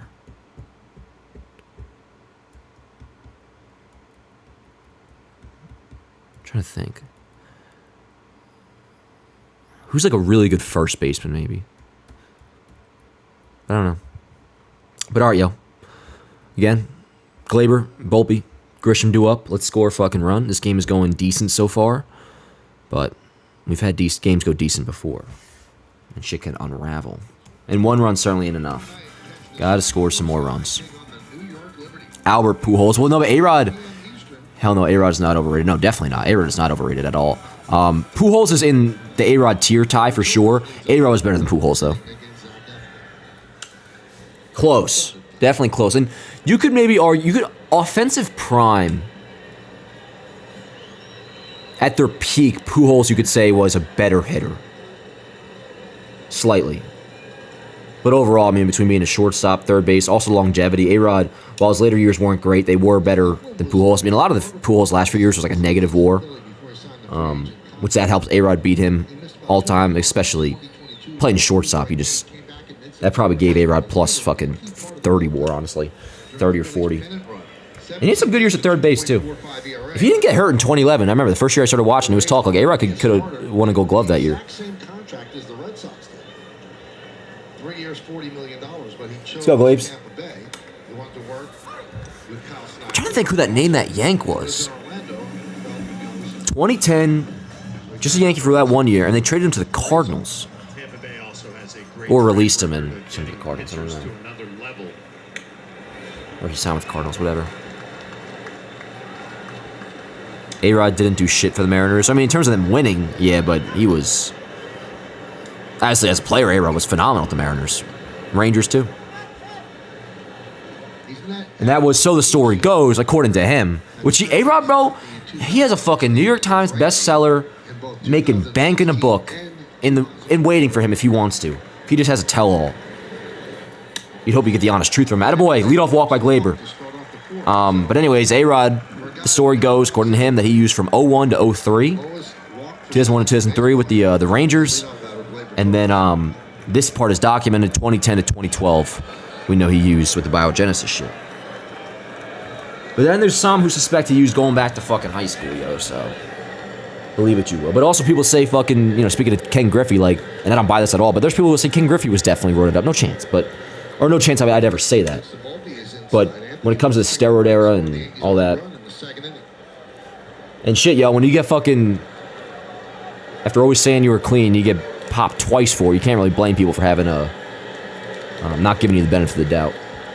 Which is why I always say with the Astros, real, like, ain't nobody ever gonna convince me they didn't cheat in 2019. We're not gonna get into that whole thing, but the same logic is applied to where, dude, once you fucking get caught once, I mean, we know they cheated 2016, 2017, 2018. In my opinion, there's no chance they suddenly just gained morals out of nowhere with the same core intact, same everything, and they hadn't gotten caught, and it worked so successfully at that point because they won in 2017. I assume they used in 2019 as well, not necessarily buzzards, but ground ball right side. Fuck, shit! Oh, let's go! You're on 3. Nice. Oh, beautiful. Chat. This is shit I'm talking about. Now, we got to win this fucking game. We got to go on a run. But none of this shit that's going on today has been happening. Like, we're kind of catching some breaks. And going back to what I said before, if I fucking was told by the baseball guys this morning, like, Dan, take my word for it, today's the day shit will turn around, just watch, I would start to, like, think, like, oh, maybe he was onto something. Because little shit, like, little fucking things like that happening, that can make the difference in this game, bro. As long as we get this running, we better get this running. So I don't want to speak too soon. But Nah, I'm busy. Anyways, the only reason I brought up the Astros is not to talk about it, because I couldn't give two shits. I hope to see him again in the ALCS. Finally get revenge. Yes, I root for that every year. But no, I'm saying, like, once you get popped once for something or caught cheating once, like, it's fair for somebody to not give you the benefit of the doubt going forward. So, I just don't really blame anybody for thinking A-Rod took his whole career. In any form, and the accounts and descriptions of this game may not be disseminated without the express written consent of the New York Yankees. And speaking of, like, the A-Rod tell-all book, he's got to do, like, something like the captain, man. I mean, the captain was a big-time success, in part because of the A-Rod and Jeter stuff. That was, I think we all would agree, like, maybe the best part of that show. Looks like they will. An A-Rod, like, series like that, dude, would be fucking awesome. But, like, you would have to somehow get him to fully tell the truth, Torres in third with 1 out. Yankees lead 1-0. We're in the which who knows if he'll be able to do. A-Rod's my guy, by the way. Love him. Makes it a little more difficult with the infield. Runner on third, huge run, have to score. Grisham up. Grisham versus Eflin. Which, as we were talking about before, Eflin is really good against lefties. It's kind of a reverse splits, dude. Line to left, that'll at least get the run in. Very good. Glaber hustle. Nice. Chat, let's fucking go, dude. Let's fucking go. 2-0, and yeah, second ribby for Grisham. That's good shit. That is good shit, folks. So 2-0 lead. I will certainly take that. Let me get this clip up. And yo, you got to give thanks to that break that we caught. That should have been a double play. And if it wasn't a double play, it would have at least, if it had gone the Rays' way, just a good throw wouldn't have sailed to the left and allowed Volpe to go to third. Not Volpe, Glaber. We'll fucking take that shit, yo. We will take it.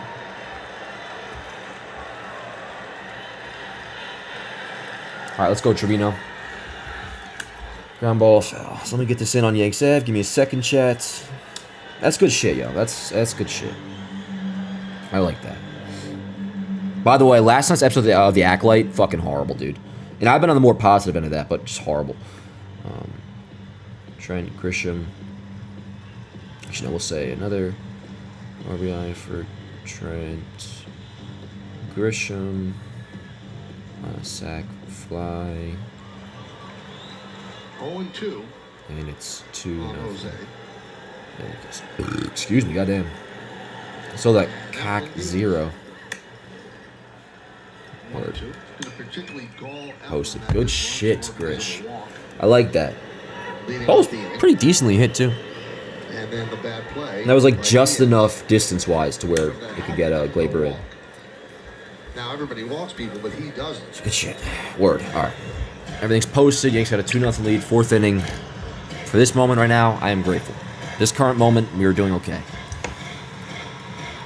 Hey, Dan, how you feeling on the season? It's been a rough last 20 games. It's been awful, dude. And it's definitely at the point where I'm, like, tweaking about it. But, as always, I have hope. I think come October, if this team gets to October, which I still think they will, the ultimate end product is something that I consider will be... Ground foul. Like, considerably looked at as a team that could come out of the American League. And if you haven't seen what I've been talking about, this is just a pretty basic layout for it. Austin Wells is your catcher, Ben Rice is your first baseman. You get 2 infielders, the minimum 1, which they definitely will get at least 1. Ideally, you get 2. And 2 relievers. Rotation, figure it the hell out. So far tonight, Stroman's looking good. Cole's been doing well. And overall, Stroman's been good. Nestor's pitched well. You got Clark coming back. Heel looked really good again against Boston. That was... My concern is at a certain level to where it's, like, noticeable. Heel pitching well against Boston. Like, if that didn't happen, like, say he got rocked again, it would have been, like, skyrocketed. But that helps a lot. For what we were talking about earlier, for the fact of... Rodon being bad sucks. Even just from a personal standpoint, like, I like Rodon a lot. Was rooting for the guy, obviously. But the Yankees do still have, quite a serviceable pitching staff, even if he's bad. Like, take Rodon out of the picture. Fly ball center field. All right, it's not an inning, but good inning. Good inning. Got another run. Take Rodon out of the picture, and you still have a 5-man staff that is quite good. Cole, Stroman, Nestor, Heel, and then Clark comes back in August. And he had a 2.5 at the time he got hurt. And you don't even need 5 starters for the playoffs. So with Rodon, they have 6. If everything, goes well health-wise, knock on wood. But, yeah, so point is rotation, feel good about. Cool with the rotation. kind of have to be is the way I see it. But I truly do believe, like, I buy in that not necessarily as good as they were in the first couple months. They're obviously not this bad. It's a respectable big league group of guys in this starting rotation, even without Rodon. So there you go. Rotation, can't worry about it. Don't worry about it. Obviously, your outfield's good to go. Verdugo, we'll see how he hits. Now, at the time, I was like thinking Jason would be back relatively soon or not. I don't literally mean like he'd be back after the trade deadline. This is more something about like October. His progress has been really slow with the oblique. It sounds like he may not be playing in any games for like well over a month. So like, maybe not well over, but at least a month. So by the time we would see him on the Yankees like 26-man roster, almost definitely wouldn't be till like September most likely. And then I don't know, you'd have to see like would he be able to win the job over Verdugo and Lab. But either way, your outfield is pretty much set. You don't need to acquire anybody there. You get Stanton back, who we know the difference, or we know what the difference that he makes, and that leaves you 2 infielders, 2 relievers, at least 2 relievers.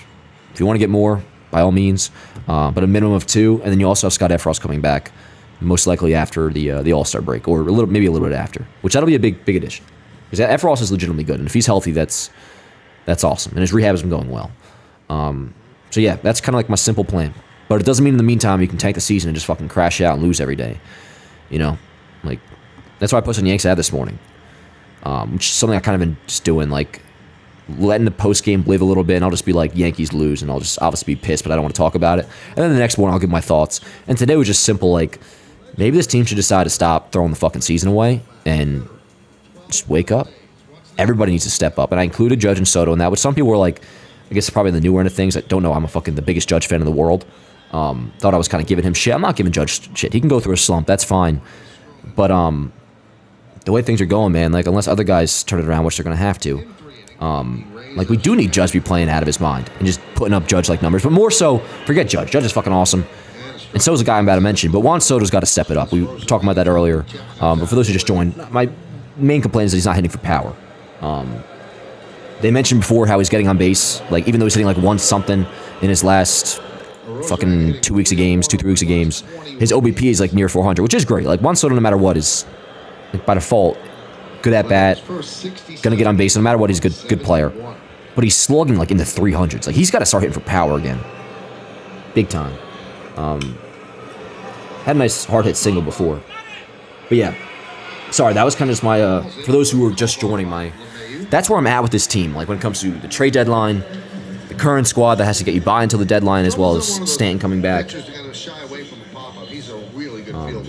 Good athlete out on The bullpen obviously has to be addressed, and it will be. I mean, this is also another thing why I'm not as concerned as most. Like this isn't that much new to me because we were saying this shit 2 months ago. Even the bullpen was doing well. That like they're gonna have to upgrade come the deadline. We said we needed at least infielder. Now it's probably gone to 2 because DJ, as far as I'm concerned, is washed until further notice. I will say the bullpen, Jake Cousins has been a nice little surprise. He's pitched well, and he pitched really well yesterday. He threw like 2 innings, 5 Ks, scoreless. Tonkin, he's doing his thing. Weaver has still been good. Clay had the rough outing the other day. Honestly, don't give a shit. I thought he actually looked pretty good. Yoshida just had a good at-bat off him. But Tonkin keeps doing his thing. Ferguson, not a playoff pitcher. Hill, not a playoff pitcher. Massachusetts. I mean, a lot of these guys are just injury replacements. They're not going to be here anyways. But you can look at Holmes, Weaver, Canley, Tonkin towards the back end. I believe in Tonkin, not to be like a high leverage guy, but to have him in the be the 5 or 6 guy in the bullpen is fine. Jake Cousins, he's done a good job, but I'm not going to bank too much on him. Anyways, Holmes, Weaver, Canley, Tonkin. You also have Efros coming back, and then that leaves room for 2 relievers via the deadline, and then you probably have some sort of a long man. So that's where I'm at. In short.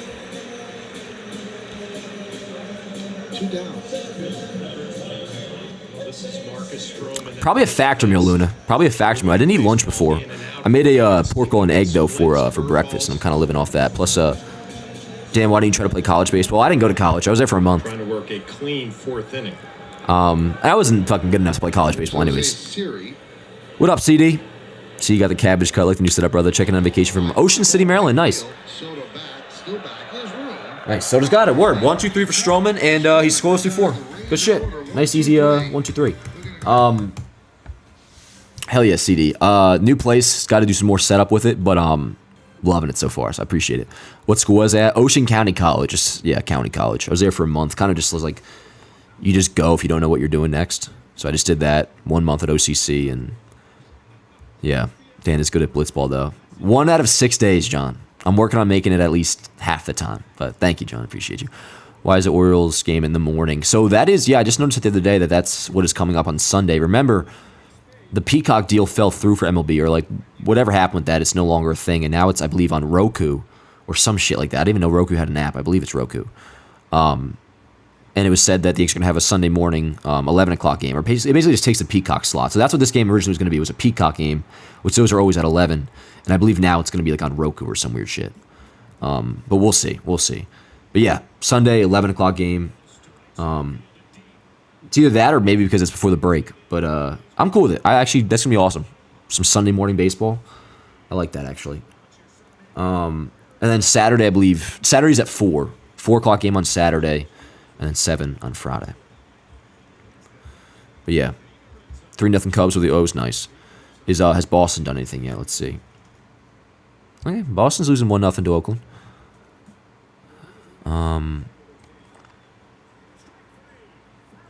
Bases are loaded for somebody. I don't know if that's Red Sox or A's.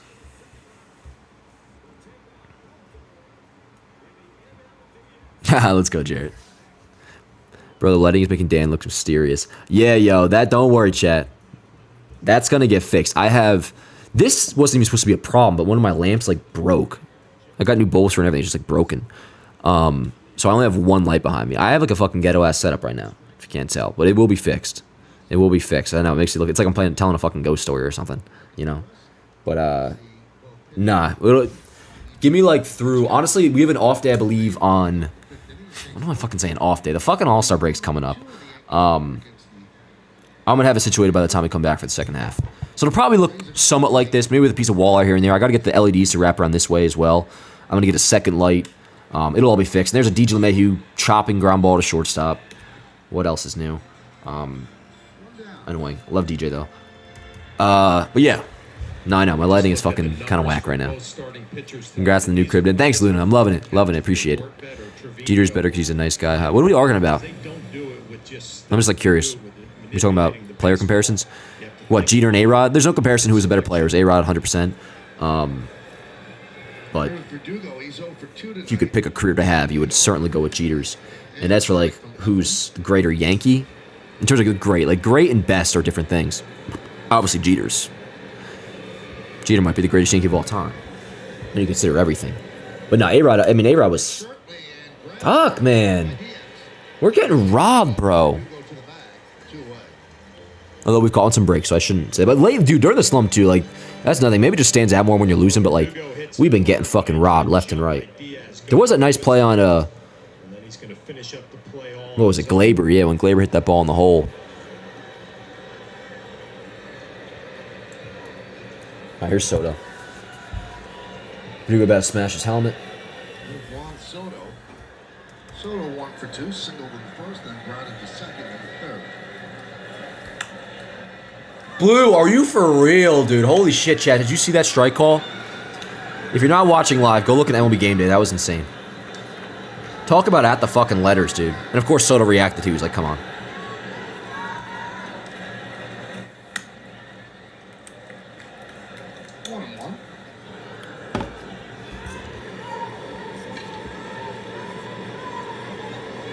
Get a green screen? Nah, I don't like the look of green screens. I've thought about it before, Mr. Smith, but nah, I don't really like the look of green screens. Good eye, 2-1.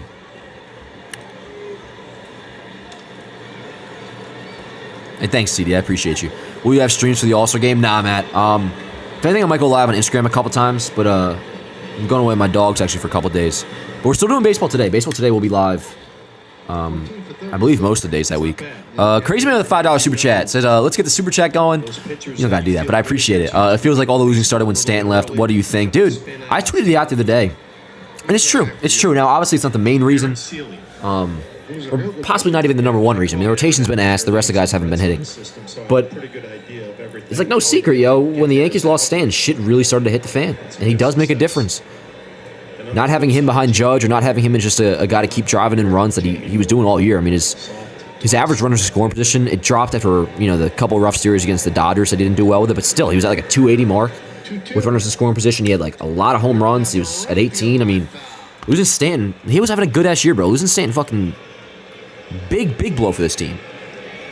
And it only sounds like, in a way, embarrassing to say when you look at how you viewed Stanton going into the year. Like, oh wow, so we constructed a roster that relies on Giancarlo Stanton to a degree as a major factor. Going into the year, that's like maybe kind of disappointing to hear. When you see how good he's been, I mean, he was Soto down on strikes. The yes score bug is like transparent at times today. Have you seen that? Anyways, he became like one of the main dudes this year. You started to look at, Judge and Soto as Judge, Soto, and Stanton. It was cool. Which we'll be able to look at it that way again when he's back. Which is nice. If he comes back, let's say he misses. You know what, shit, let's take a look at what we got coming out of the break. I don't think I've caught myself up on what we're doing coming out of the second half. So All-Star break is from Monday through Thursday, and then we return. Oh, that's right. We got the Rays at home in the Bronx for 3, Friday to Sunday next week. Actually, that's a 4-game set. Holy shit. 4-game set. And then we got the Subway Series at Yankee Stadium. Holy shit. 2 games off Thursday. So we got Rays for 4, then Mets for 2. So 6 straight games out of the break, all at home. Then an off day. And then we go back to Fenway, actually, for a 3-game set. Then we got the Phillies series, July 29th, 30th, and 31st.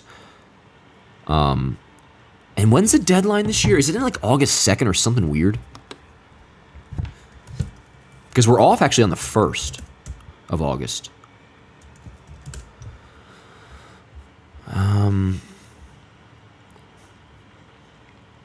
Chat.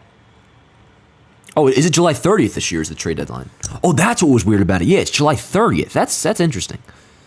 Maybe it's a matter of when opening day is. I don't know. But it used to always just be like July 31st, and then it was August 1st. But it looks like it's going to be July 30th. And I think it's a 4 o'clock deadline. No. Deadline's at 6. That might be new, too. Although the last few years they might have had that. Randy Wynn. Okay. I wouldn't have gotten that, so I'm okay. Anyways, we'll be in the middle of a Yankees-Phillies series at Citizens Bank during the trade deadline. So that's what we got coming up. That's what we got coming up. Who's that, Austin?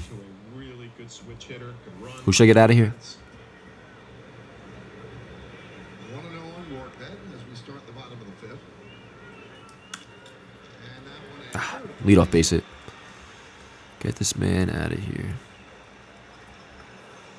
now York showing offense that he did not show in a short stint with the Yankees. Well, getting an opportunity to I'm going to the play game is a tomorrow. big part of that. Somebody spamming something. He's going here in the 5th inning, a leadoff single. He's found a home in Tampa Bay.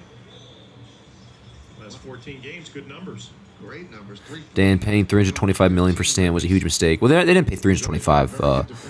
I think for the Yankees, it ended up being around $260. Which the luxury tax set for the Yankees on Stan is really not all that much. Now his tenure has obviously been like a disappointment, but it hasn't been because of production. I mean, last year it was definitely. Last year was bad.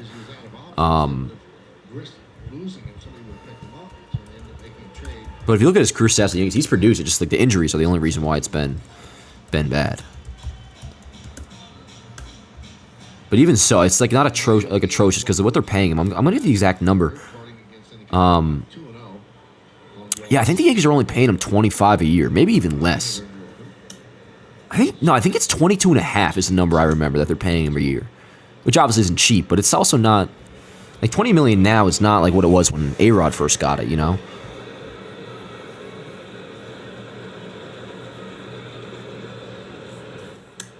Although Stanton has obviously been a disappointment. I'm not disputing that. Big pitch here to the But there's levels to this shit, Like somebody was asking Teddy Barstool was putting out a question, who's been more of a bust, Giancarlo Stanton or Carlos Rodon? And I'm just like, what? It's not even close. Rodon by a mile. Rodon's been a legitimate bust. Stanton's just been disappointing due to injuries, like I said. Fuck! First and third probably. All right, chat, we're in something. And that's the top of the lineup too. All right, first and third, nobody out. Well, if you're a struggling hitter and you get yourself into a fastball count, you can just sell out for number one, which Walls does. What's good, Kai? Ray's getting some production. Oh, dude, 2021 Stan, Commander, that was his best year as a Yankee for sure. 2021 Stan was awesome. And then this year is not that far behind. This year he's... And this is what I was going to say before. It is still nice that he's coming back as soon as he possibly is, like a little bit after the All-Star break. Because the season also isn't like ruined from this injury. I mean, he could still compile some numbers that are like 30... Like, if he stays healthy once he comes back, he'll still hit most likely 30 home runs. He'll be somewhere around probably 85 plus RBIs. Which anyways, this year is probably going to be... If he finishes strong... Some stretching going on in the Probably his third best year as a Yankee. 2021 was number one. Then 2018 his first year. And then this year, he's pacing probably to have his third best year as a Yankee so far. In year 7. Let's go, Stro. Come on. Big spot. Big fucking spot, Looks Chad. like someone will begin to throw in the bullpen. Stroman at 72 pitches. I say let Stroman fucking... I mean, that's probably only if it's a disaster. Cousins is warming up. Throws over. Look at the bullpen. Again, for those who need to see it. Cousins is up? I think Tim Hill. Oh, wait. will begin Yeah, to wait, throw. what? Yeah. Oh, I thought he said... I was going to say, his Cousins threw 31 yesterday. There's no way he's going today. It's Tim Hill. Tim Hill is warming up. Ground ball left side. Let's see what we got. Double play. There's one. He slides in to beat the throw, run scores. Slid head first. And the Yankee lead is now 2-1. That's a play you want to look at, though, because those calls can be weird sometimes. At least in MLB The Show, whenever you slide head first, it always looks like you're safe, but you're not. Run scores. Let me make sure he's definitely safe. Transfer. Oh, yeah, he's Diaz safe. just gets down the line. Too quickly, the head first slide. All right, not the end of the world. Run on the board, 2-1. 2-1 Yanks. Just got to get low out in the 3-hitter, who I assume is what? A Rosarena. And we'll be all right. 1 for 2, singled in the first, struck out Wait, in no. the third. 3-hitters Paredes. That's right, Rosarena's been horrible this year. I forgot. And a Pitch strike throw. hits the outside corner. Dan, if you get any reliever from any team, who would it be? I really only know like the main names that have been thrown out there. Like we were talking about Carlos Estevez the other day. Obviously Tanner Scott. That actually don't work. I feel like the Yankees will get good relievers. They'll get good relievers. As for the infield, dude, I'm thinking more and more about Jazz every day. 30 homers from Stan is okay, but not what we paid for. No, I agree. I mean, he's got to be more than that. At least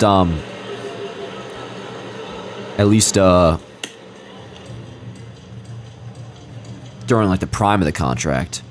But at this point, man, I mean, I think we all agree. Like this year from Stanton that he was having and hopefully will continue to have has been incredible.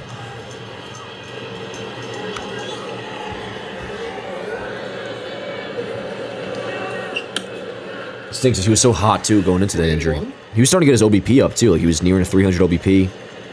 He was just overall having a really good June. Stanton was. I would not expect Marcus Stroman to give in with a fastball here, and I'd expect something off speed and away. But who knows? Maybe this break will be good for him. Nice pitch. 3-2. Cutter in. 3-2, chat. 3-2. Damn, my mom is good friends with my ex-girlfriend and she's coming to visit tonight. I told my mom this is absolutely ridiculous. Adam, that is crazy, bro. That is nuts. Now, one might argue them just still being friends is kind of nuts, but there's situations where that can be okay. So if they were, say, going out to, like, say she said she was going out to get some coffee with your ex-girlfriend, you might feel weird about it, but it's like, all right, whatever. She's inviting her over to your house? That's crazy, dude. I apologize for that happening. Are you cool with your ex-girlfriend? That's crazy.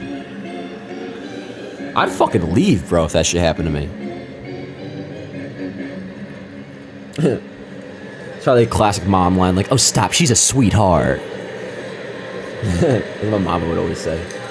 Classic. 3-2, here we go. Line up the middle. Fuck! For Tampa Bay as Diaz will go to third. Grisham gets the ball in. Not good, chat. Not good. Eighth hit for the Rays, and they have runners on first and third and 1 8 out. hits now. Paredes coming up. Well, manager Kevin Cash sending Paredes due up too. God damn. Be able to put a ball in play, not swing and miss. I mean, obviously need a double play. Need Need a double play. You know, we're not getting Ellie. Ian is going to get to third base easily. Yes, exactly. My mom says the exact thing. Oh, stop it. She's so nice. Dude, I know, bro. I know. That's crazy, bro. That is crazy. So Matt Blake is going to talk with Stroman. Good luck, Adam. Posting a lot. I mean, he was giving up base runners, but he's not exactly. I mean, there's like Stroman obviously is the best guy possible to get this out right now. I mean, you get In a tough situation right here. or get out of this rather. Star representative for the Double Rays. play, double play. 15 home runs, 50 RBIs. Pound that fucking sinker in, and there you go. Big run producer in the middle of this lineup. The Rays Yeah, I try to be the same way, Glenn. third with one On the field, A-Rod was literally twice as good as Jeter. Every else in life, Jeter probably better. No probably about it, but yeah, you're right. Damn, you guys still talking about A-Rod and Jeter? Good old A-Rod and Jeter combo is always a good one, though. Had a very good number, just 80 here. Dan, do you ever miss Monty and Tyone, especially in 2022 when they were both reliable? No. No, I have very fond feelings of particularly Tyone, who's having a good year. At least entering his start, I think yesterday, he had like a 2.9, which is good for him. He was really bad to begin his Cubs tenure. His first few months were awful, but he finished the year strong, and then this year he's doing well. I love Tyone was a good guy, and he still like talks very positive about the Yankees. Monty, listen, I don't attribute the Monty trade to why the Yankees were 7-1 for Tampa Bay. shit the bed in 2022. Or even last year, people were like, oh, it'd be nice to have Monty right now. I mean, yeah, it would have been. But in the end, the main problem, both in the postseason and then last year, granted, the rotation was bad last year, but the offense, I mean, I like the idea of getting Bader. So losing Monty, I mean, it sucked. Now, from a clubhouse chemistry standpoint, more than I initially thought it would. Like, it fucked shit up, apparently. There's something to look into with, or like, something to be said for that. But now, Tyone was a nice little Yankee. He was good. I like the guy. I don't know why. I have like some weird like distaste for Monty right now. Did he do something that I didn't like? Outside 3-0. Maybe just because he like held out. Not held out, but Now let's manage ahead, John. You bring in Hill, and then he's going to go. I don't know. Why do I have like a dickhead vibe for Monty right now? Did he do something? Maybe not. Maybe I'm just like on ex-Yankee with a beard fucking hate. Although Tyone has a beard too, so I don't know what I'm Well, saying. obviously, it looks like he doesn't want to pitch to Paredes here, so I'm wondering if they were told to pitch around him and take your chances on the next batter. Yeah, I'm down for that. He threw him 4 out of the zone. Word. So now the bases are loaded. Bases loaded. I don't mind that. He's not going to get a chance. Oh, they're taking him out. Yeah, they're gonna go to Tim Hill, the lefty, for He's low. going to bring in Hill. Damn. So Stroman only goes 4 1/3. In all likelihood, will get Josh Lowe to come back, although Lowe's in the left-handed batter's box, probably hoping that he doesn't get pulled back into the dugout.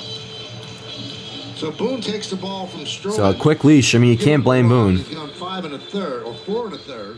He leaves the Man, this shit like a playoff game. All right. Boone is such a fraud. Why, David? He walks a guy but won't walk Devers. Yeah, I mean, he should have walked Devers.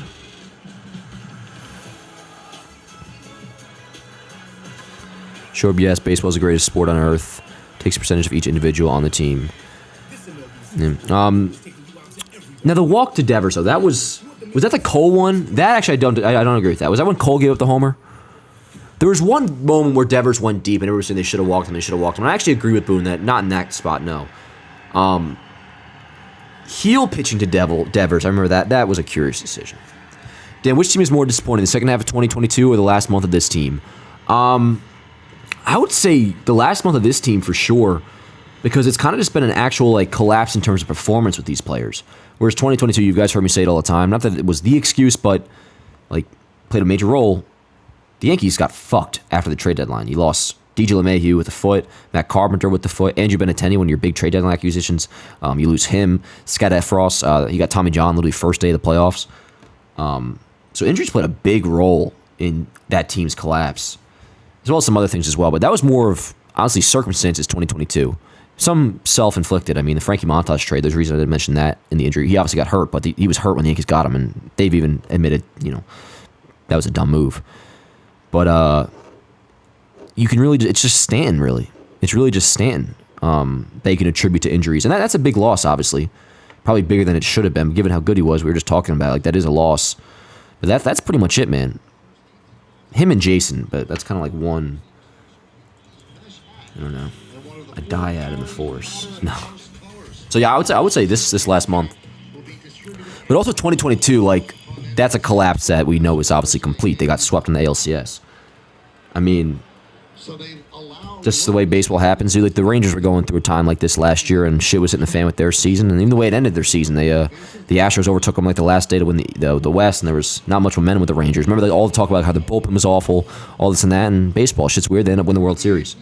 So it'll be obviously much easier to answer that question about which team's collapse hurts more / hurt more when it's all said and 2-1 done. Yankees. That lead is in jeopardy. But not for now. This one's way more frustrating. I think he's having trouble with his pitch count.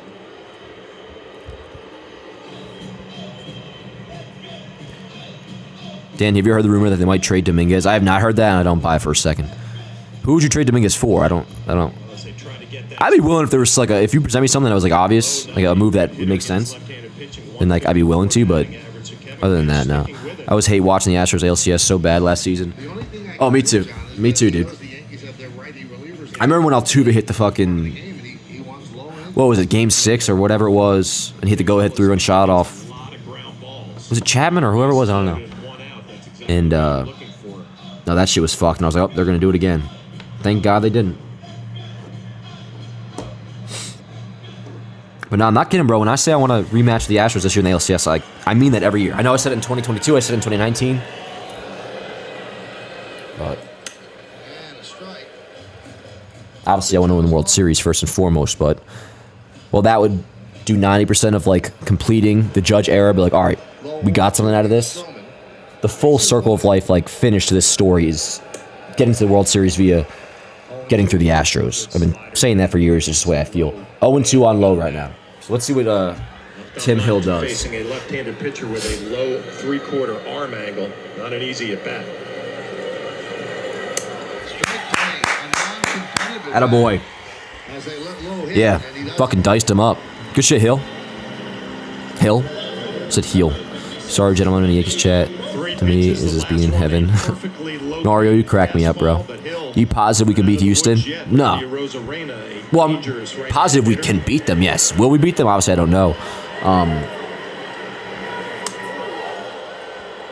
But yeah, definitely. Now we'll see if that decision Now, of course, they're a better team now because they're playing better. comes up in a big spot against They got rid of Jose Abreu. They've had some guys emerge that are playing well, and they're back to 500 or right around there. Great success against So different team, but obviously we've owned them this year. Wow. as Rosarena took that pitch. Yeah, Rosarena like stepped out of the box. He does weird shit like that. I think I saw a clip of him doing that earlier in the year. Flying into right field. Soto Nice! there to make the play. Let's go, Hill chat. comes on and gets the job done. Good shit, Hill. Now he got lucky with that fucking. Oh, Hill's fucking cursing off the mound and shit too. And Stroman's gonna give Hill or he's giving Trevino, giving him a nice hug. I'm sure he'll do the same to Hill. But in terms of results, especially the strikeout, that was a nice. Actually, the process of that was really good. Second, that was hard hit, but who gives a shit? Tim Hill got out of it. Great move by Boone to take Straw. Yeah, and just like the sense of urgency, especially like the principle of the move, I like a lot too. Treat the shit like a playoff game. Might as well be. Dan Michael K is getting a bit belligerent on his radio show. Let me just confirm what that word means in my head before I respond. Belligerent meaning hostile and aggressive. Yeah, no, he'll get that way. I fucking love it. I love it. K gets very defensive over, and understandably so, because people take him out of context, and the whole like Yankee boy thing pisses him off. People always act like he's being like a shill for the Yankees, which he's not. Now he definitely goes about it a different way than a reckless fan would calling up on WFAN. But there's a reason for that. I mean, he is the fucking voice of the Yankees. So like, I get why he, isn't gonna rip them the way other people will. But in terms of calling them out, he does it just as much as everybody else does. He just might go about it a different way, and understandably so, because he's a voice, radio or not the radio voice, the TV voice of the Yankees. He's Michael K. So he can't just be like, "Get Boone out of here. He's a fucking bum." You know what I'm saying? Like wouldn't happen. No way. But and I'm not saying this to you. I'm saying this to people who cause Michael to probably be a little more hostile and shit because he gets pissed about stuff like that. I did not listen today because I'm gonna have to get cable in the new crib. Because I don't have access to Yes right now. I mean, I do MLB TV wise, but I got to get Yes again. So, but yeah. How are you enjoying Hoboken? Adam, I fucking love it, dude. It is so good to be back. So good to be back. It's hot as shit. I mean, that's obviously everywhere. Although not necessarily, because I was coming from Seaside, Jersey Shore, so obviously it's cooler over there. But nah, dude, good to be back. But yeah, word. We got Judge, Rice, Glaber due up, right? Judge, Rice, Glaber. Yeah, word. All right. So lead still intact, 2-1 game. Let's Let's get another run. Let's see. When was the last Judge home run? Right now? Haha, no. Knuckleball. Base knock. When was the last? Did he go deep against Boston? Will get it in. No, right? Judge leads off the 6th with a single. Did he go deep against... He went deep against Cincinnati. He had the one down the line. Swinging a hanging breaking ball and right off the end of the bat. Maybe I had 2 against Cincinnati. Judge will take it. Either way, though, that's what? 3 or 4 game drought, homer drought? But good shit, though. Lead off single, and here's Rice. What a fucking swing this was yesterday. Ben Rice, Where we at? 0 for 2 with a ground ball to third and a strikeout. Just fucking crushed, chat. But all right, here we go. Runner off first. And Judge. Good eye. 1-0. 6-game homer drought. Wow, okay. Yeah, I guess it was the first game of the Red Series. Dan, updates on Jason. He just started doing some light running today. Still, like, ways away from coming back with the oblique injury. Which was kind of news to me. I thought it would be a little bit quicker than what I found it today. It sounds like he's going to be chilling for at least, like, not chilling, but we ain't seen him for at least a month, it sounds like. At least.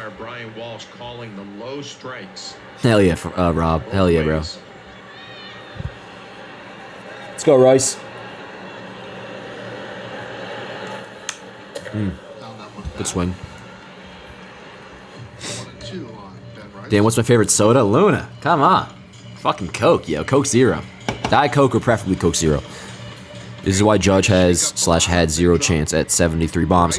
No, I mean, it's obviously a hard, far low chance. But he does have a chance every year to do it. But no, a 6-game homer drought, like, that does kind of change the conversation now to, like, is Bonds possible to just... I mean, I tell you this, I almost guarantee he's going to break the record again. He's going to hit 60 again, for sure. Barring any freak injuries or anything.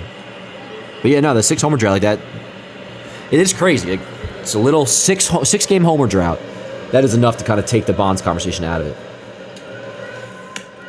Fuck. Good cutter. Although, I mean, Judge could hit fucking 5 home runs in the next 2 days, and there you go. The conversation's reopened. But whatever. This is what Eflin does. Just want him to get hot. Want him to get hot. Want Soto to get hot. Need Soto to get hot. Ben Rice has seen some pitches. What did Soto do in his second at bat? Did he strike out? Was it the one he was arguing the umpire on? He had the hit. Here's Gleyber Torres. I forget what his other at bat was. All right, let's go, Glabes. And a strike from Eflin. Yeah, so Eflin's still in. What is his pitch count? 82. Pitching pretty well. Eflin, a savvy veteran pitcher. Dr. Pepper is good, Rob, but you don't see it having like a zero, like a Diet Pepper zero, like a Diet Dr. Pepper. It exists, obviously, and you can buy it in cans. And still, Coke is my preference. But if I'm at like McDonald's and they had like a Diet Dr. Pepper or something, like I would get it. But they only ever have like Diet Coke. Unless if you're like a Burger King or something where they have the machines. Or the movie theater. He's in his 3rd time through the order. Hydra? No. Could dunk. Nope. Too dead.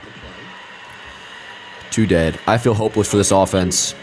Frustrating to watch, Jameson, but I have hope. Dan, what are you eating tonight? One of the Factor meals from my meal delivery service from Factor.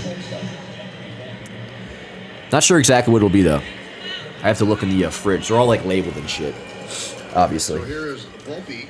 This jersey's like riding up my fucking neck. It's irritating. I hate when shit's like touching my neck. That like drives me insane. Diaz holds Judge at first. Good eye, Volt. Missed inside. So Volpe had a nice hit before with the opposite field single. That was a good sign. Let's see what he does here. 1-0, 2 outs.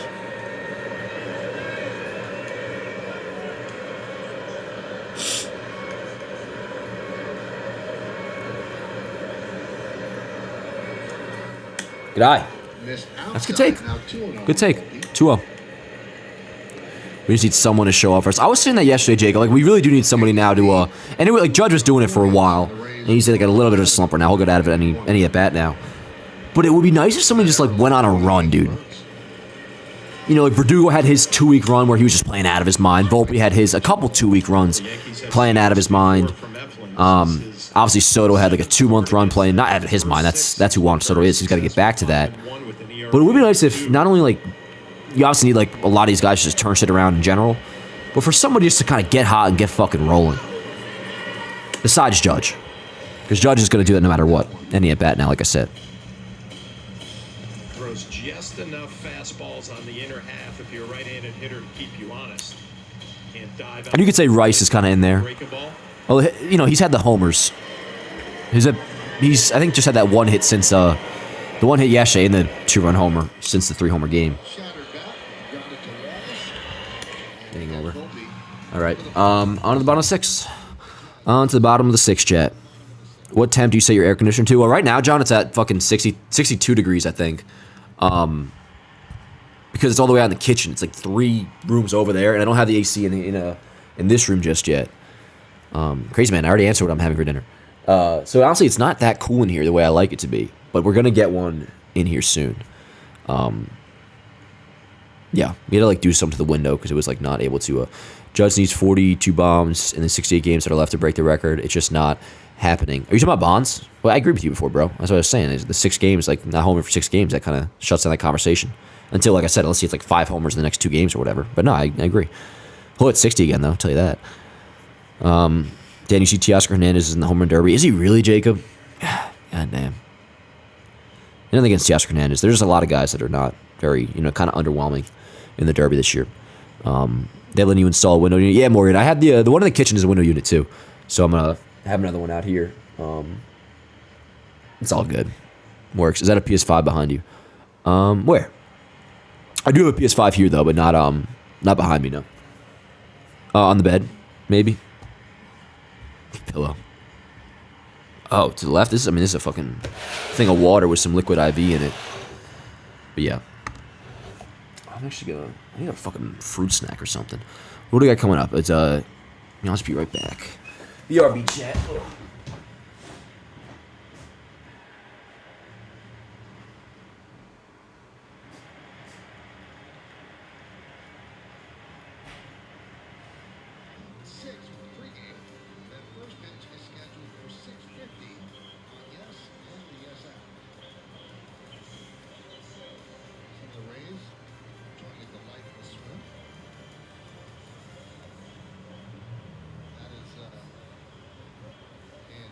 Center field. There have been some home runs deposited in their home, but not tonight. Richie Palacios will lead off against Tim Hill, who got out of a jam. Bases loaded, 1 out in the 5th.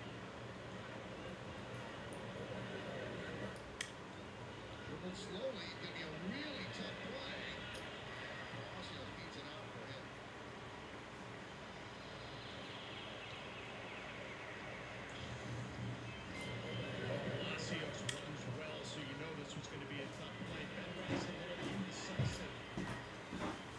What did I miss? A fucking dumbass play or something? So I was scarfing my face down with the one of them oatmeal cookies, the Little Debbie's. They're fucking good, yeah. Those are fucking good. All right, what did I miss here? What did I miss? So Hill missed the bag. Is that what I'm seeing? It was just in no man's land. If it got past Hill, it was going to be a hit. Yeah, it looked like a tough play. Here's Siri, and there's a strike. Someone's phone's going off. Oh, is that Siri's fucking walk-up song? That's stupid. No way. Who the fuck would ever have that be their walk-up song? Going off here in the booth. That's actually on the PA system when Siri comes up. That's crazy. 0-2. Let's go, Hill.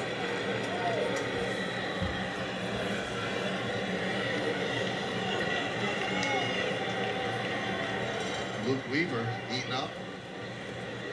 Bottom of the 6th inning, 2-1. Weaver warming up. Foul back.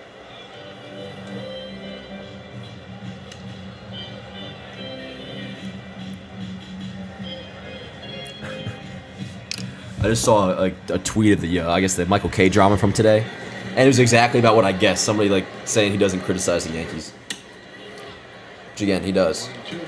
Just in a different kind of way, which makes You sense. can see by Hill's reaction, he wanted this pitch. Trevino tries to bring it back up to the strike zone. It was low. Siri says no way.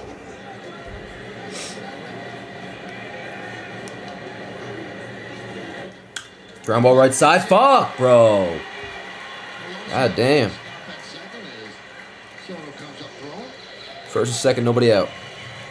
So back-to-back singles, first and second, nobody out. With Rourke that coming up. Series a loser. Well, just a simple swing, short swing to slap it the other way. Juan Soto does such a good job in right field, attacking and charging these balls, holding. Be honest, guys, are we missing Rizzo? I don't think so, Luna. I don't think so. Unless him not playing every day Enjoyed that hit, Mike. affects like the clubhouse, but I don't It know. does. He's still there. He's still, cheering on the team and shit. And obviously he wasn't playing well. So here's Rourke. So I don't think that's it now. Lefty. Yankees are expecting a bunt in at the corners. And that one is bunted foul. Gotta believe Tim Hill is not an easy pitcher to try to lay down a bunt if you're Ben Rortvedt. That low three-quarter arm angle, slinging the fastball up in the zone.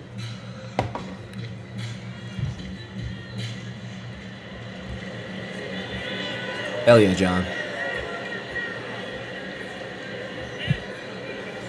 Let's go, Hill. 0-1. Bunting. And he's pushing Again. the ball, John, and 0-2. that's Word. certainly not the way to 2 free do it. strikes. Down 0-2. 2 free strikes, chat. Barrel out in front of the plate. Yeah, he's playing well too, Crazy Man. Rortvedt. It's like an upshoot. Soto's a 2.5 tool player. Not gonna be easy to bunt. You see the Power, back, though. You want the barrel contact. out in front of home What are the plate 5 from tools? It's like dead power, ball. contact, speed, which Soto doesn't have. Territory punching out, Arm. so Soto's got an get it arm, done. so that's 3 tools already. What's the other tool that I'm missing? Just fielding, I guess? Fielding, speed, arm, power, contact? Is that all 5? It's funny, John, because you always hear, well, why don't they have him bunt? Well, some guys can't bunt. It might be the position that he should. But also 5 tool players, I mean, doesn't exactly mean guarantee you like best player in baseball though. I mean, you could be like Juan Soto Baseball too. being a guy who what a weird angle. Strike 3 though, let's go. As he looks at the call third. Juan Soto's 3 tools that he has will produce more often than not more WAR than a lot of guys who can do technically 5 tool can do everything, but they don't necessarily excel at everything they do. They're capable of it. Well, we're gonna call on Luke. Now they're going to Weaver. All right, Hill kind of got messed around with a little bit there. That'll do it. I mean, like in a good way. He pitched pretty well. Second, one man out. But first and second, 1 out for Luke Weaver coming in. Let's see, hit for power, run, field, throw. Got it. Yeah. 6 tool is instinct. Yeah, that one obviously is hard to fucking measure, but the good scouts can. Shout out Gene Michael. Wouldn't that make everyone a 5 tool player? What's that, Chris? Can't teach his plate approach. Let's see. Soto has the 4th highest expected slugging, is second only Judge and expected weighted on base average, and can't teach his plate approach. Yeah, Soto's awesome. I think 5 tool player implies that they excel at each one. Only a real one I can think of right now is Mookie Betts. If you do look at it that way, probably Mookie. But like again, who's better, Aaron Judge or Mookie? Judge, and Judge isn't a 5 tool player. Although true talent he is. Can hit for power. Judge, maybe not as much these days, most part because he reserves it out of protecting his body. But Judge, if he wanted to, could have stolen 20 plus bases every year. So at true talent, like Judge has speed. Field he can do, and his arm. So Judge actually kind of almost is a 5 tool player, but technically he would grade it as a 4. You said they need to be capable, not just excel. Yeah, I'll take back the capable statement because the other guy pointed out too. Ty, I shouldn't have said capable, but even just good at. Or great in Mookie's case. Again, like Mookie is a 5 tool player. Judge, you could argue, is 4, and who's a better player there? So I phrased my point poorly. I apologize, but I hope you get what I'm saying. He's only on Prime. And this all started from Short saying Soto's a 2.5 tool player, which he's a 3 tool player, Good job. but it really doesn't matter. He pitching in his 34th game. 4-1. You'd like for him to be a little bit better of a fielder. Though he hasn't been atrocious. It stood out though at some points this year. Soto's fielding, He's going to face Wall. but it hasn't been Runners on first and second. earth shattering or anything. On 1 out. Anything terrible. He's got starting for power. That's my only ask. 2 for 2. Again, he obviously has 21 home runs, but starting for power again. But all right, here's Walls again. 2 for 2. Hit 179. But big spot, yo. So here's Weaver. He's still been good. Weaver's still pitching well. First and second, 1 out. Ground ball. Nice. This should be 2. Let's go, chat. Weaver, you fucking beast, dog. Let's go. All right. Bullpen's looking a little bit decent. The last couple days, you could say. Decent. Good shit. Good shit. I've been following you for Double play, 4-6-3. There's our future second baseman, Jazz Chisholm. Although I'm not sure how many of you guys are seeing that. Just an MLB TV commercial. Fax Morgan, no, the bullpen is showing up. And yesterday they pitched well, too, outside of... who gave out the fucking home run? Or whoever the rate... No, it wasn't a home run. Whoever... Was it Canely? Need more runs, 2 won't get it done. 100% Sam, I agree. Yep. Told you Weaver is over Lowry. You know, I like Weaver.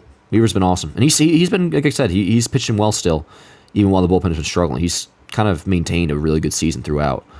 Like, he's still at well over a K per 9. His ERA's mid-2s. He's pitching well. That was a big spot. Out of everyone in the bullpen, Weaver's been the only consistent pitcher all year. I agree, Crescendo. I agree. Clay, as much as I probably feel better about him than you guys do, and the outing of the day, that's a classic shit happens moment to me. Definitely Weaver's been more consistent than Clay. Canely's been for the most part good, but he's had some rough games as well. Weaver's been, you're 100% spot on. Weaver's been the most consistent Yankee reliever by far, honestly, by far. He's kind of just been what he's been all year. It's pretty awesome. So, shout out Weaver. Good moment to gas him up after that. Love the idea of Jazz. What would you be willing to give up for him? I'll tell you this. Well, first of all, a Jazz trade you would like to assume would be a package deal for Tanner Scott as well, the lefty closer they got. Jazz and Tanner Scott, which is a pretty hefty package for fucking playing MLB The Show. It's like quite on the red in terms of the Marlins need to get a big return back. So with that being the case, Jazz and Tanner Scott, which Jazz on his own wouldn't be worth this, but good enough player. Then with Tanner Scott, like, that's a big time move. If the Yankees ended up, and you wouldn't start with this, you try to avoid this. I'm telling you, if they got Jazz and Tanner Scott, I would not be upset if it took fucking giving up Roderick Arias. Now, that obviously is in part because he's got the young prospect, like, not fatigue, but we signed him at 16. He's still only like 18 or 19. And I don't say the infield's locked. It's just, he's far away. He's far away. So as good of a prospect as he is, he's not like in the near future. So like I'm in part biased because I'm not going to see him that soon. But if that's what it would take to get not just Jazz, but to get Tanner Scott as well, a package deal, and you had to give him Roderick Arias, I would 100% do that. Try to avoid it though. That would kind of be like it though. I'm not like building a fucking package around Arias. So like if you got Arias for those two, that would actually be kind of awesome in a way, man. And I think now there'll be some. I might see a couple people saying like with Arias, they wouldn't trade him, which like, I understand the logic behind that. But also I think generally speaking, like most people wouldn't be a huge hit for, just because there's not the attachment with Arias for a lot of guys. Like obviously Jason and Spencer, they're not going anywhere. And Arias, you could say, Arias is kind of on that tier, just like in a much different stage in terms of like elite prospect as like Jason and then like Spencer, kind of. But he's far away. He's far away. And he plays shortstop. As much as Volpe's pissing me off, I'm not like assuming he's not the answer at shortstop anymore. At some point we could get there if he's fucking has a 670 OPS a year from now, or honestly fucking a month from now or 2 months. But for now, Volpe's our shortstop. Second base, the replacement for Glaber, he wouldn't be because that's next year. So you're probably going Norbert Vivas for that. Well, I look forward to Vivas. He's playing well. Some are arguing to call him up now. But yeah, I would do that. And then that would give you room to. Then you can go to like the lower end of your pool of like top 10 prospects. Because there's some guys who are kind of not generic names because they are top 10, top 15 prospects, but they're kind of just. They're almost guys you're supposed to trade. It's like, are we ever going to see this motherfucker? No, probably not. So I guess what I'm getting at here is like pretty much everybody but Spencer and Jason are on the table for me this deadline. And if the right opportunity came where it's like somebody mentioned trading Jason before. Like if there was an opportunity that came that made sense, like I'm talking like a superstar. I couldn't even think of who this is. Then obviously I would be down, but you know, too dead. And Ken Rosenthal said, Jazz is an average player. Why does everyone want to trade for him so bad? That's not true, Benny. That's not true. Now, again, I'm not just saying you give up Arias or a big package for Jazz. Like, Jazz isn't the guy, but if you package him with Tanner Scott, that improves your team vastly. Now, Jazz is an above league average hitter, switch hitter, and if you were to require speed as well, does strike out a lot, which is not great because you'd like to have him be a little bit better for how much he strikes out. But I think last time I checked, like 2 days ago, he's a 112 WRC plus, which right now would be a near like 40-point difference from where Gleyber Torres is at. Significant upgrade. And the one position where Jazz is good defensively is second base. Look at his career numbers. He's plus DRS, plus outs above average. Granted, he hasn't played there since 2022. Jazz it's similar. Jazz would be an upgrade. There's indisputably he would be an upgrade. Now, if you want to say you don't want to give up like areas for him, like it really depends on the packages like that. I understand that, but there's no denying Jazz would be an upgrade. I don't even love Jazz. Like he's kind of fucking annoying. But if it makes the team better, I can get over that. The same way I did, with Stroman and how I felt about Verdugo the first couple months, and still want to feel that way. By the way, just want to play better. But anyways, Ken Rosenthal said Jazz is almost certainly getting traded, and he mentioned the Yankees as one of the potential places he ends up. Now, the real difference maker is what do they do on top of that? Say they did get Jazz. Would they call it quits after that and be like, all right, that's our upgrade offensively? Or would they go out and get another guy? Because that would be badass. You get Jazz, you get Stanton back, and then you also get like Luis Rengifo to play third on top of that. I mean, holy shit, bro. It's not like Gleyber would go anywhere. You wouldn't trade him because he has no value in most cases. But, as much as we don't like, or you guys, some of you a lot more than I personally have grown just like over Gleyber, even though I defended him for a while. But like, as much as people hate on him, ooh, DJ hit the face on a ricochet. He probably just didn't feel good. He'll be all right. Anyways, say you will about Gleyber. If you have Gleyber Torres on your bench, I mean, that's pretty good. Same with like when Rizzo comes back. Like Rizzo can't be playing every day in October, and he won't be. It'll be Rice. But like Anthony Rizzo off the bench is fine. I'd say even DJ LeMahieu, but now we're almost running out of roster spots with this scenario I'm creating. You need speed off the bench as well.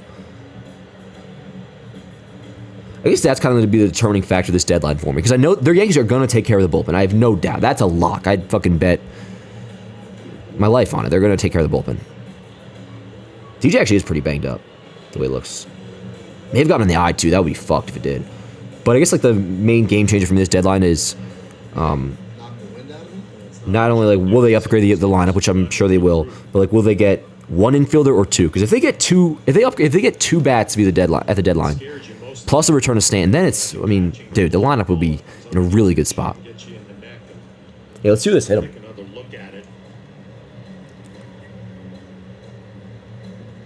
Ooh, and then that maybe Adams out. That probably did not feel good. God damn. Jazz brings a swag that no one has besides Stroh. I respect your opinion, Ryan. That shit, honestly, doesn't mean all that much for me. And this season's a prime example. For those who've been around for a while, I always talk about vibes. Vibes, I always say, and I don't mean this literally, but I kind of do, like, they're not real. You know what I mean? The Jazz's swag that he has, what does that mean if he's struggling, if he's not playing well? If he comes to New York and shits the bed, like, what does his swag do? Does it even exist if he doesn't do well? The answer is no, it doesn't. That's why I always say, like, vibes, when you're winning, vibes are on, you're feeling fucking great. When you're losing, vibes are horrible. Like, are the vibes good with the Yankees right now? No. They shouldn't be, because they're fucking playing like shit. It's not so much like a chicken and the egg thing for me, like, which is it, like, vibes then success, or, like, success then vibes? Like, it's very definitive for me. It's like, you play well, vibes will be good, things are all going well. So it ultimately just comes down to do the players perform or not? So, like, the question more should be just, like, would Jazz play well here? And if he does, then he can do whatever he wants, and it would be cool, and we'd be all about it. But, like, you ever hear anybody bark anymore? Whether it's us, the fans, or in the dugout? Nah. And somebody say, like, oh, the vibes are bad. It's because they're playing like shit, Not to turn that into a whole little fucking spiel, but, that's just how I feel about it. Alright. DJ down on strikes. You guys notice that? Like, the scoreboard is transparent on yes? Like, the, when it goes past the, whatever. But alright. So, 1-2-3 inning. Let's see. Is Shore being annoying? Shore, but you being obnoxious, bro. I'll have to leave this up to the chat. Chat, is Short being obnoxious to the point where I have to ban him? Or is he being just stubborn about something? Honestly, Renhuva's injury makes him a lot easier to get. I agree, Ty. I agree. At first, I was, I mean, I still am. Like, the fact that he's on the IL with the wrist injury is not ideal. But it's just inflammation, too, though. So he should be back soon. All right. Sure, I gotta fucking remove you, bro. At least put you in timeout for now. If you come back later on, like tomorrow, we'll give you a second chance, maybe. But for now, the chat wants you out, so I have no choice but to oblige. Because it sounds like you're being fucking annoying. What we're just talking about. Rengifo. Yeah. It's wrist inflammation, so I assume we'll be back by the deadline. And I think it definitely doesn't obviously help his value by any means. It might keep it at where it's at, which I don't think is incredibly high. I mean, the peripherals on Rengifo aren't great. The defensive numbers aren't great. Although at second base, I think he's like around league average, maybe a little bit below. But the dude gets on base, and while he may not be an 850 OPS like he is this year, he had a 770 OPS last year, and he steals bases. Like, Rengifo on its own, it's kind of as if everybody, same with Jazz. I keep going back to the one infield or two infield things. Like, if you got Rengifo and somebody else, I mean, dude, that would just be an incredible, massive upgrade for this team. If you got Rengifo and Jazz and two fucking relievers, dude, I mean, holy shit. And one of those being Tanner Scott. Like, say you did do Roderick Arias for Jazz and Tanner Scott. And then for Rengifo's like, he'll get a return, but it wouldn't be anything crazy in terms of prospect return. I'd have to look at the Yankees' top prospects, but like top 10 guys, maybe like 2 top 10 guys, but probably like those that are hovering around the 5 to 10 range. You know, I don't think the Yankees, you have to give any top 5 prospects for Rengifo. Maybe you would, I don't know, but obviously not Spencer Jones or like Jason or anything like that. Or like even we talk about Arias. Like Arias, there's no world where you would trade him for Rengifo. I just would for a Jazz and Tanner Scott combo. DJ stays in at third. Luke Weaver stays in on the mound. He threw one pitch in the Pretty seventh. badass. That's why I keep going back to this tweak. It puts it very simply what my vision is. Now again, they can't tank the season in the meantime. Like they got to win games. They got to win tonight.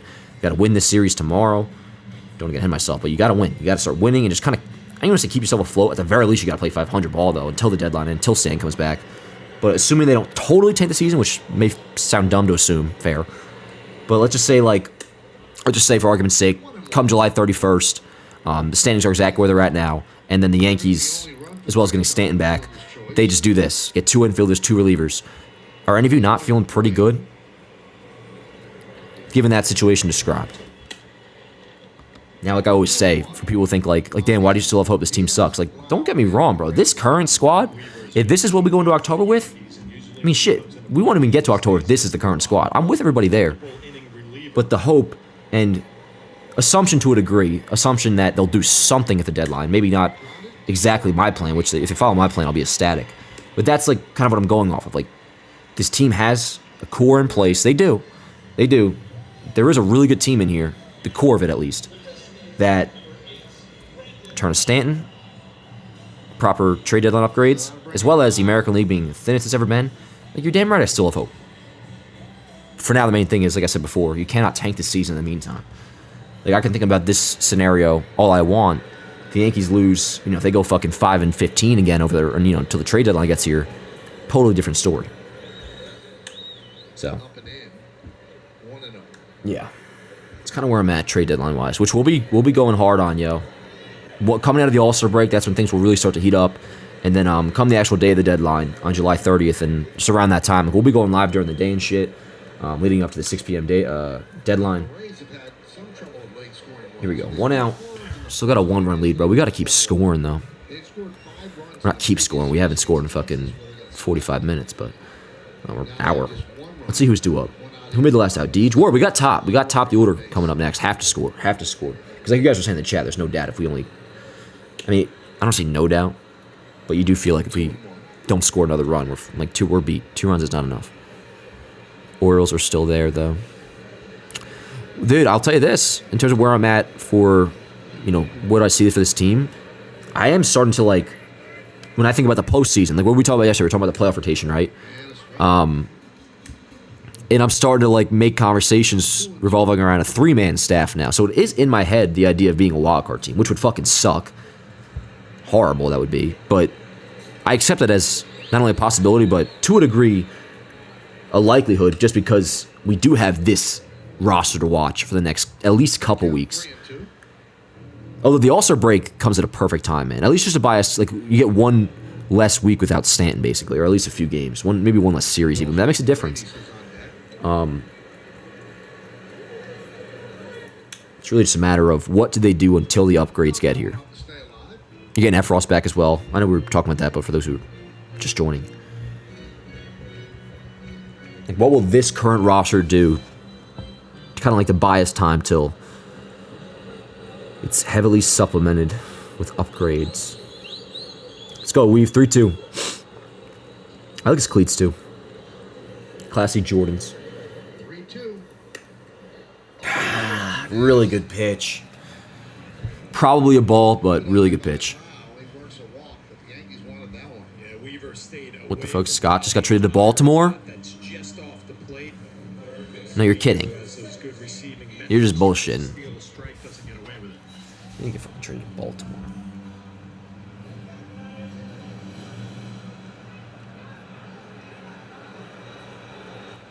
No, he didn't get traded to Baltimore. Radies has walked twice. Fake news.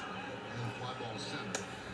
Who said that? Strong staying away from him. Who said that? And there's a strike in the outside corner, 0-1. Zenith. Back on this game, Marcus Stroman, Third-rate reporter, bro. part of Paredes. Third rate. That's the Third way rate. off the plate. Dan, you think we should bring Peraza up now? I'm out on Peraza, bro. I really am. It's unfortunate. Yankees mishandled his career. I mean, not necessarily mishandled his career. I mean, he still has a lot of time left. But in terms of not capitalizing off his value, if you weren't going to, play him full time, should have traded him a long time ago. But there's guys in the minors. I mean, if you want to call up Yorbit Vivas, you can. He's playing really well. Lefty bat. Even fucking Jeter Downs is playing well. He has like a 900 OPS at AAA. Why is the offense so bad, though? I mean, guys are just shit in the bed, yo. It doesn't help right now. Judge is in a little bit of a slide. And so not heading for power. I wouldn't mind the wild card. Look at all the top seed teams that choked last year because of all that time off.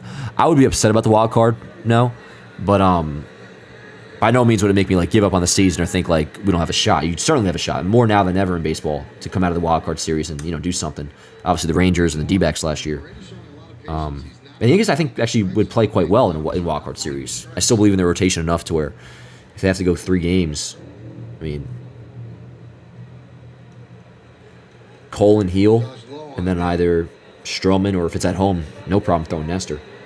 So, actually, I would feel pretty good about getting a walk. It's not even so much about that, dude. It's that a month ago or a few weeks ago, my concern was we got to finish with the best record in the American League for first seed. Shit, back-to-back walks now for Weaver. And that was the main goal. Like, obviously win the division, but holy shit, bro. Getting home field advantage, that would be a first.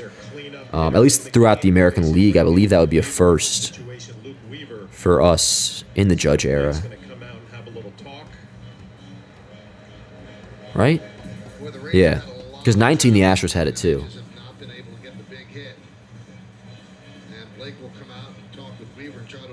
Although, no, they had it in 2022 and 19, I think. So, I don't think we've ever had home field advantage through the ALCS in terms of seeding through the Judge era. So he's like, that was my whole thing. I was like looking forward to that. So from that standpoint, being a wildcard team in the end of it would fucking suck. But it's certainly wouldn't be the end of the world. Look at Blake pumping up Weaver. I like that. Alright, let's go. Let's fucking go, chat. That's a big loss for the Rays. Last year he had 20 homers and 32 steals. Good all-around player, power, speed. Getting Crochet would stain both sides of my pants. I don't know about Crochet, man. Hasn't done anything. He's throwing like a career high in innings, and he's still kind of new. Not new, but maybe it's all in my head, but I just see him as a guy that Yankees get him, he gets fucking hurt. Now, if I ever get the notification, Yankees acquire Garrett Crochet, I'd be hyped. I would. But me personally, I have some slight trepidation about him. But again, the pitching side of things, I really don't worry about with the Yankees. Like, I think they'll take care of business with the bullpen. It's just a matter of will they get an infielder, and more importantly, will they get 2 infielders? Let's go, Weave.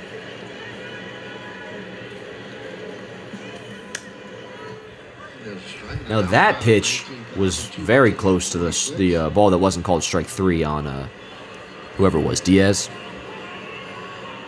Clevenger. He's ready. Astros are number 1, and gap between them and second is massive. About what? Teams I hate the most? Coming up in the Because they're not the best team in the American League, if that's what you're saying. What's good, Rod? good pitch right there. Put him back in the bullpen. Get a huge strikeout guy for mid-relief. Put him back in the bullpen. Crochet back in the bullpen? I mean, that's probably what they would do. We'll kind of just, play it by week and see where he's at going into the playoffs and how other guys are doing. I don't think they're going to get Crochet, though.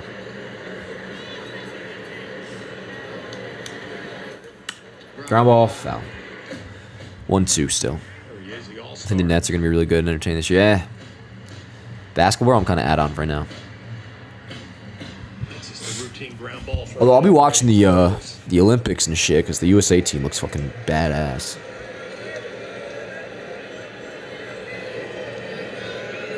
Let's go, Weave.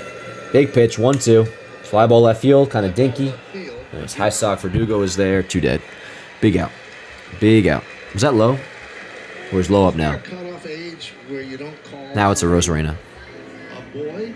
I mean, he's 20 years old. He's a man. Crochet would just be a rental, though. He's worth giving up some shit for. Are you saying he is or isn't, Rod? I didn't know he was a rental, though. Is that true? I'm not doubting you. I now need to confirm for myself so I can apply it to future conversation. No, he's not a rental. Crochet's under control through the next 2 years. Unless you're banking on that he's going to get Tommy John surgery. But no, yeah, Crochet's under control through 3 years. Oh, at least you said he isn't a rental. Oh, my bad, Rod. You said Crochet wouldn't just be a rental. Yeah, I got you. Yeah, yep.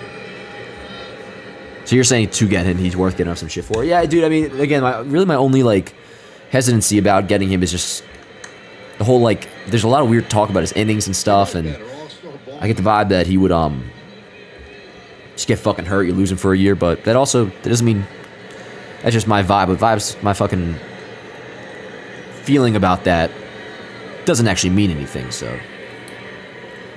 Can't dispute the idea. And again, I got saw the notification that Crochet, Yankees got him. I'm like, fuck yeah. But I don't think it'll happen.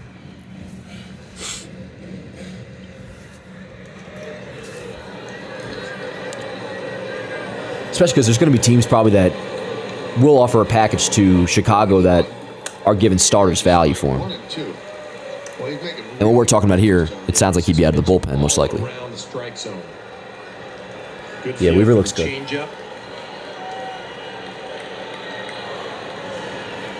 Let's go, Weave. 1-2. Huge pitch, dude. Huge pitch. We're in the bottom of the 7th already, too.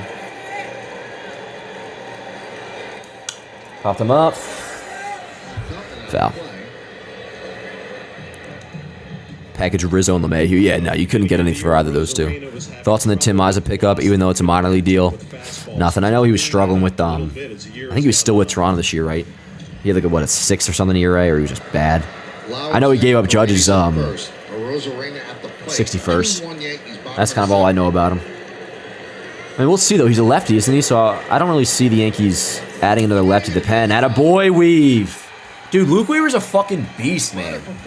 Yeah, good shit. All right. Did Canley come in last inning, or did they go to... Canley hasn't come in yet, right? Because then he'll probably get the 8th. Because Weaver's now at 27 pitches. He'll probably go to a... Anyways, with Tim Mazza, they already have... I mean, Tim Hill's pitching decently. And Jake Cousins has looked really good for them, so I'm not sure they'll add another lefty. And they still have Caleb Ferguson as well. Unless Mazza's a righty, but I believe he's a lefty. But anyways, I imagine Canley will be getting the 8th. Let's see here. Excuse me. Goddamn. Canley threw, just 3 pitches yesterday.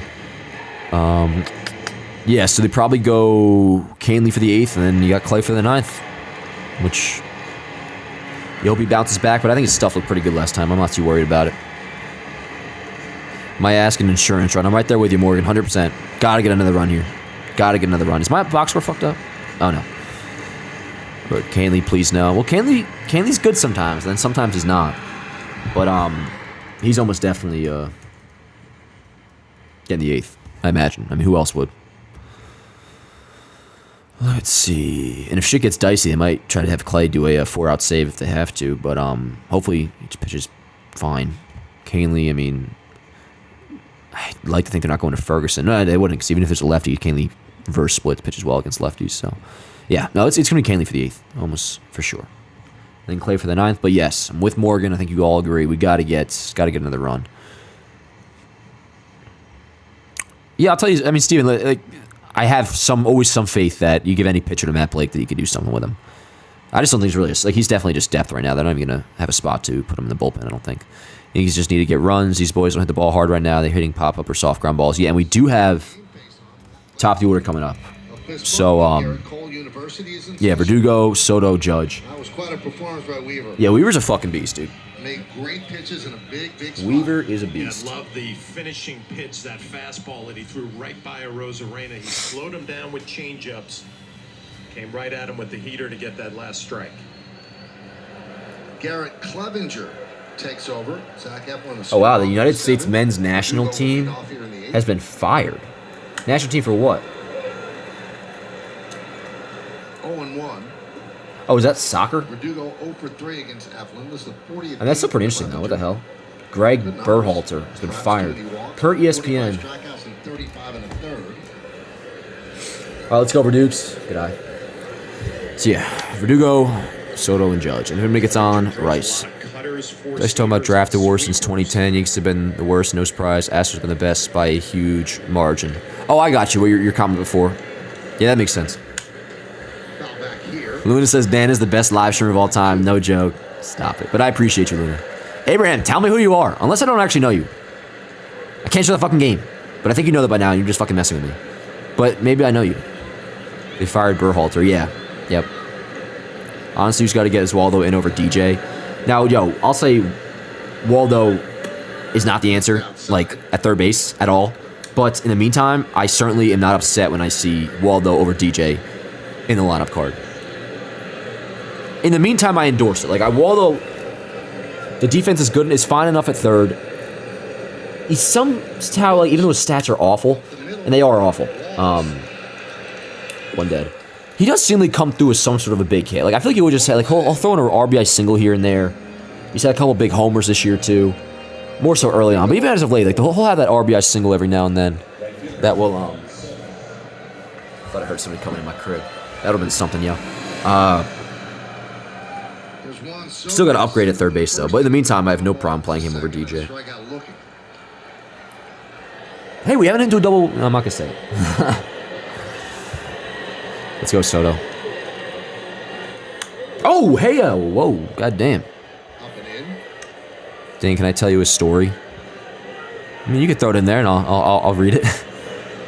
I low-key love Brent Rooker if we get him. Dude matches ball, and it might give us a much-needed bat. I mean, Rooker would be cool. Where does Rooker play, though? Does he play third or does he play first? I know he's older, but his contract... What are you swinging at, Soto? Slider, 1-1. Oh, he plays left? I thought he played infield. Do anything. You see Soto with a big smile on his face. Does he play anywhere else? No, I don't think there's a fit there, then. Rooker's nice. I mean, he's having a good, really even better than last year.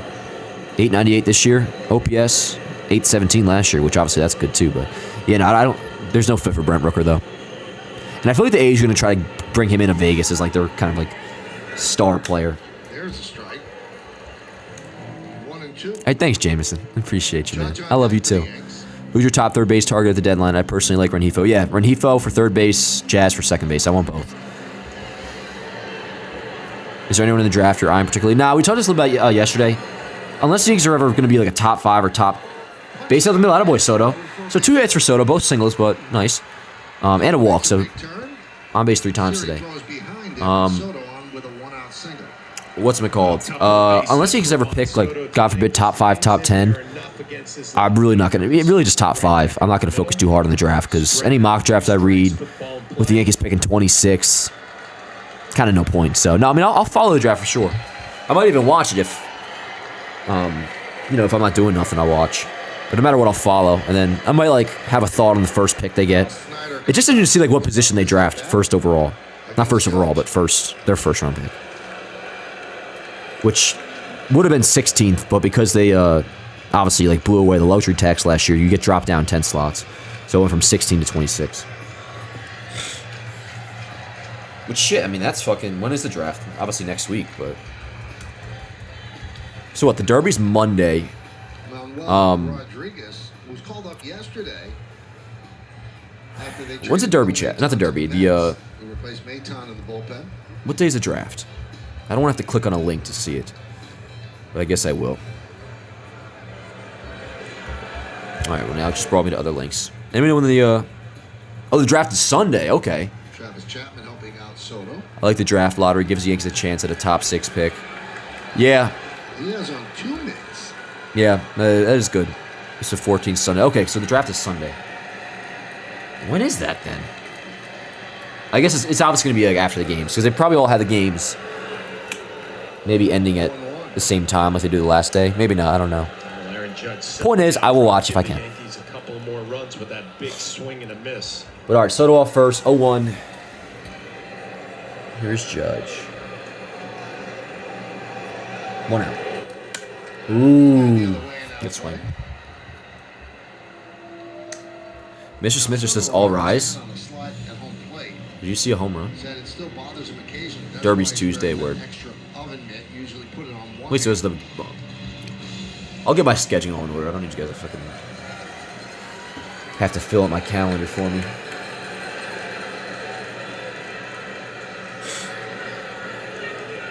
Nope. Good eye. 1 and 2. 1 and 2 on Judge. Facts, Hortons. What up, Hortons? Definitely need this game. Dan, did you see my story? Ben Rice is on there.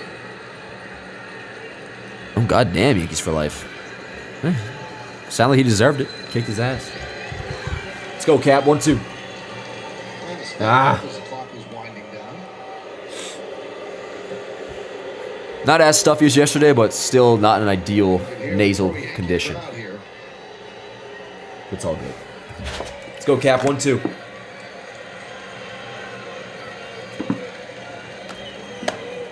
Nope. Good eye. Back to swing. Good eye. 2 and 2.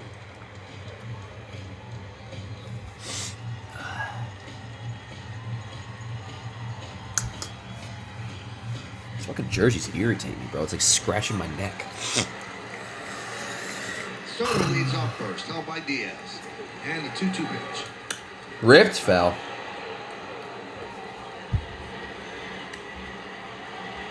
Facts, Morgan. Retrieved by Let's go, bullpen Yankees. coach Mike Harkey. Finds the kid. Good job by Mike. And Aaron Judge has gotten a few looks at the slider from Clevenger and some good swings. Swing. Ah, goddamn. Good fastball, goddamn. Dialed it up to 98 miles an hour. Alright, let's go, Two Rice. away. Yeah, you figured he would go to something else after some of those swings against the slider. He elevates the fastball. Some high velocity up in the zone, tough to catch up.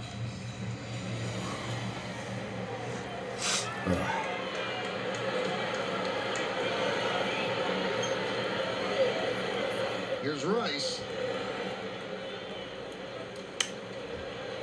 Come on. And in his first game at cleanup in the bigs, 0 for 3. Couple of strikeouts again, Eflin. I appreciate that, Jameson. Thank you.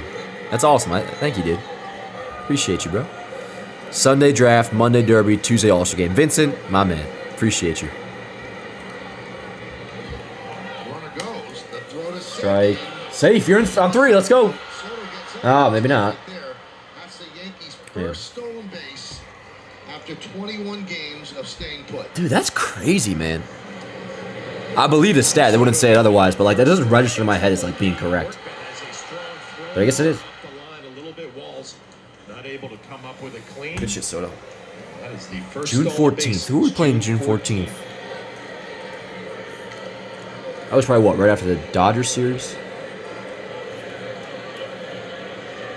So he's in scoring Might have been the fucking position Boston for series. Rice, who's down in the count 0-2 against Clevenger.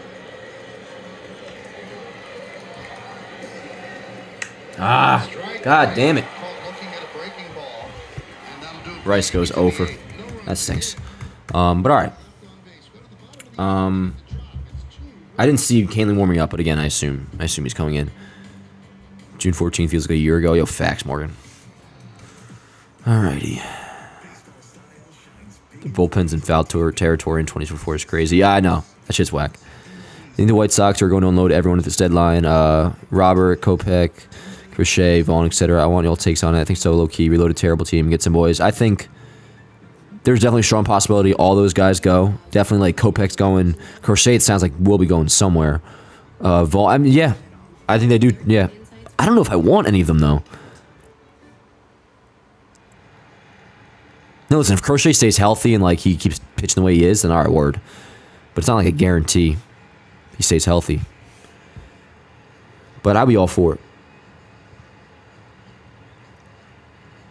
If it happened, I'd be all for it. I don't think that would be like Crochet would be on my number 1 or my top 5. Like Yankees got to get this guy. But again, if I get the notification Yankees acquired Garrett Crochet, I'll be like, word.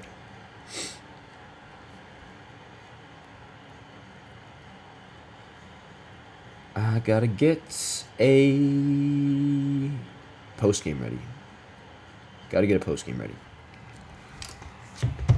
I'll do that in a minute, chat. I'll do that in a minute. Crochet is risky, especially how expensive it would be. Very risky. I'm with you. Crochet's trade would backfire, in my opinion. That's a vibe I got, Ty. That's a vibe I got. Which isn't actual, like, evidence to dispute acquiring Crochet, so I can't really use it as such. But in the back of my head, it does feel like one of those deals that you get and it's going to blow up in your face. Now, if he stayed healthy the rest of this year and kept fucking pitching the way he is, and he gets hurt next year, and helps win this World Series, like, I wouldn't give a damn, but the innings limit this year, there's just something like, it's one of those deals that if he did end up getting hurt, there are signs you could look back on and be like, the Yankees didn't see that coming. You know what I mean? Kind of thing. Or could it be being great? Again, you get Garrett Crochet healthy and like what he is right now, like obviously I'd want him. But it is risky. Tommy Kahnle takes over Yeah, for so Luke Kahnle gets the 8th. Numbers are good. I mean, 20 Ks, 15 innings, ERA still below 3. takes over at third base. He'll have games, though, where he's rough. And then games where he looks good. Maybe that First next pitch low. ball up. What's the word on J.D. Davis? Well, with Ben Rice, I mean, he should have been playing against lefties to begin with, but now he's proved he can definitely hit against them. He's playing against lefties. So that kind of takes J.D. Davis out of the equation. But he's still, Davis is still on the roster. There's a strike. 1-1. I hate Kahnle. I like Kahnle, but Kahnle's frustrating. Crochet will not pitch good in the bright lights. He will choke up. Well, we don't know that, Melvin. We don't know that. It's possible. Gonna keep him off the bases. That's a question the Yankees ask. They do now. 1-2. But even then, like, you don't ever really know till it happens. And a couple of lefties hitting against. My concern with Crochet would be much more about the health rather than... Changeup. A weapon against left-handers. Unless he's a guy that in the past has a history of, like, I don't know, breakdowns or something, or just not being able to... It's hard to tell, like... Tap slowly towards second. Torres Nice. gets One dead. Palacios for One dead. But again, the Yankees will take care of the bullpen. I'm not worried about the bullpen. I want 2 infielders, Jazz and Rengifo. A few guys in virtual spring training, DJ, Tommy. DJ, I mean, he's kind of nearing the end of that. He's had 30 games to get right now, which you could say he's started to hit the ball a little bit better, a little bit. Kahnle, though, no, I think Kahnle's like completely back. Siri 1 for 3.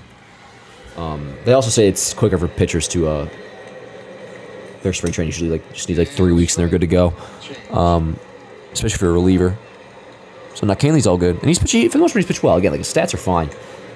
It just seems like his bad games are like pretty bad, but so far so good. 1 out. And the way it's shaping up, well, we'll see if he gets a 1-2-3, but Clay will be facing the top of the order in the 9th. Still gotta get an insurance run. Billy and Siri hitting. Which who's due up? Who made the last out? It was It's such a waste for the Rays. oh, the Yankees, I didn't even see that. Made a defensive switch. You got Waldo at third and DJ over at first. So yeah, Clay's warming up now. Feet per second he runs. So yeah, they're definitely the possibility of 4-out save is there if they feel the need to. What were we just saying? Who made the last out? Was it Glaber or no? Rice did, or he struck out. Yeah. So we got Glaber, Volpe, Grisham due up next inning. How would you feel if the Yankees went after Bregman in the offseason?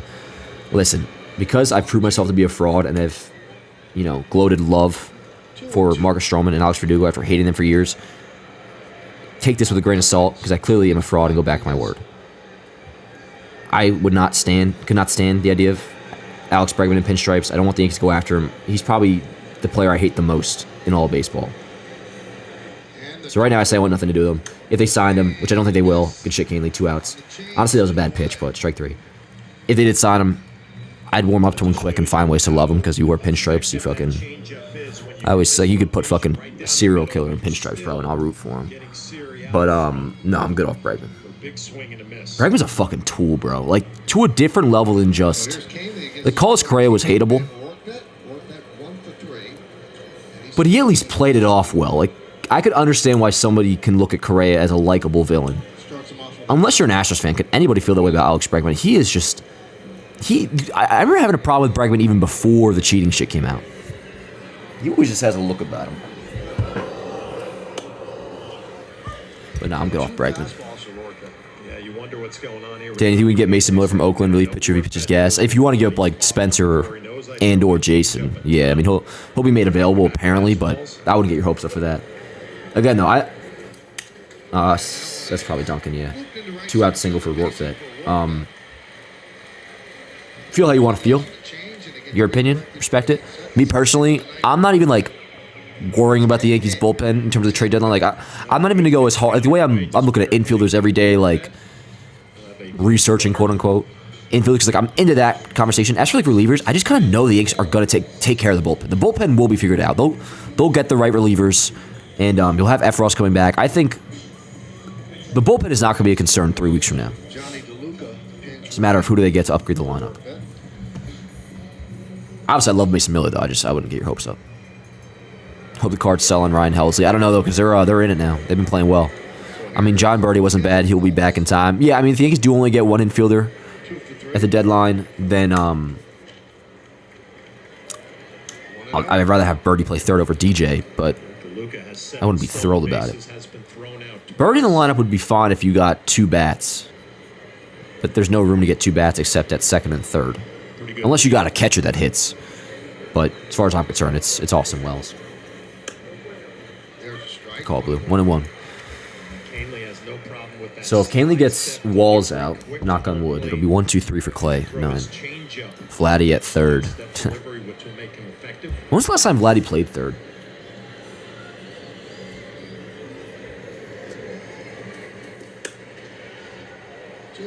I mean, if you could get Vladdy for a reasonable deal, but that's another guy I wouldn't get your hopes up for, just from the standpoint of, like, Toronto probably wouldn't want to trade him to us. But if you could, even as much as I love Ben Rice, and he would still be playing Ben Rice, but you would kind of just find a way to make it work. The way they did with Edwin Encarnacion in 2019, they kind of just like stuck him in there, like, offensive upgrade, here you go, make it work. Vlad would be that kind of move for me, like, even though I consider first base to be filled, I would get Vlad. Like, if the opportunity presented itself to you, like, this is a deal that makes sense and you can just add Vlad's bat, which is incredibly overrated, but it is still he is a good hitter. Now, if you trade for him, then I'll be saying he's a fucking great hitter, and he's one of the best first basemen in baseball. He did fucking shave his head, and I'll say, unbiased, not alluding to anything when I say this, Vlad looks like night and day miles better now than he did with the fucking dreads. I think Vlad actually, he's a changed man now with the nice shave cut that he's got. Whatever he's got. Ball 4. All right, that's an ideal. Now you got 1, 2, 3. I bet you go to Clay. If you had him warming up, why wouldn't you? Canely's pissed, as he should be. Yep, here comes Boone. Clay coming in for the 4-out save, folks. Here we go. Which, this, I'm actually happy with. I think if you were nervous about Clay coming into today's game, a lot of pressure here. Yankees need a win. Only a 1-run save opportunity. There's something about coming into somebody else's jam that might be a little bit relieving. And Clay has often excelled in jams. And I feel like when he comes in like in the 8th inning to get the Yankees out of a spot or for 4-out saves, he usually does pretty well. So I feel like if there's any like tension in Clay's brain, it gets kind of relieved for the fact of he's coming to somebody else's mess and he's got to clean it up. And then if he does get the out, Rays don't score, knock on wood, he's a hero, relaxes him even more, and then he just fucking does his thing. In the 9th is the hope. So actually, I don't mind the fact that Clay's coming in right now. I almost rather him come in the 8th than start the fresh 9th. Just because naturally a human would be, kind of on high alert, not high alert, but just like nervous after last outing and the way the team's playing and badly needing a win and coming into a 1-run game fresh in the 9th. And it's like, all right, it's up to you to keep our 1 win in the last 3 days intact. We'll see how it goes. We will see how it goes, Chad. Clay usually works himself to the jams. Now someone else did it for him. Yeah. With Clay, it's more so just a matter of like, how does his mechanics look right out the gate? I mean, the first couple of pitches, you can usually tell if Clay's on or not. Generally, caress the like button, helped in out. Yeah, if you could drop a like in the stream if you're in here, helps out a lot. But again, dude, the Boston game, I really don't have too much of an issue with that Yoshida home run. I thought Clay looked good. The only problem, and we've talked about this before with Clay, the only like downside he has for like in terms of Arsenal, not a big strikeout guy. Not a huge. He can get strikeouts, but not a huge strikeout guy. He couldn't put Yoshida away. The bat just kept going on and on. How many foul balls were there? I mean, I feel like the bat was almost near 10 pitches, it felt like.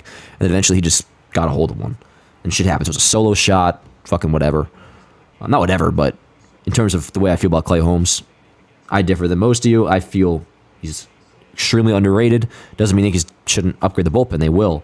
And if they upgrade and get a guy that's capable of pitching the ninth, if you want to have a interchangeable closer role or go based off matchups or do whatever, that's totally fine. But in terms of Clay Holmes, a pitcher, like Clay Holmes is a very good relief pitcher.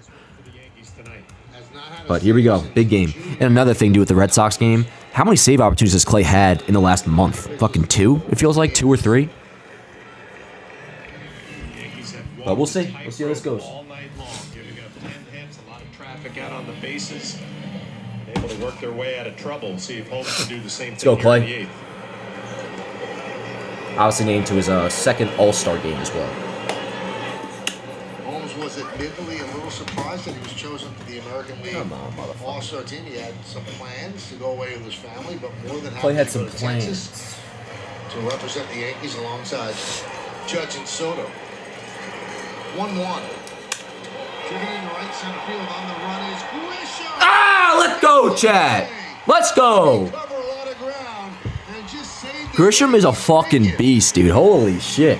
2 RBIs, and that one saved 2 RBIs.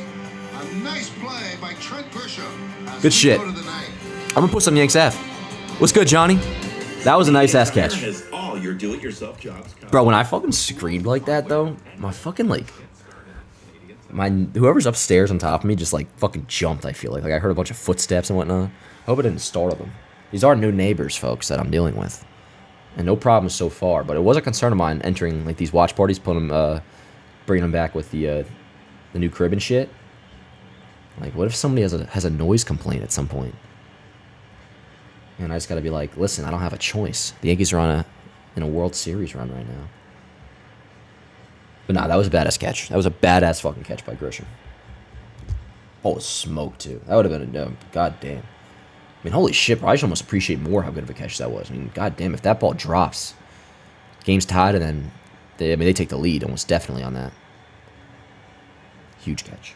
Huge catch, chat. And now I'll post some Yanks Ave because the clip is finally loaded.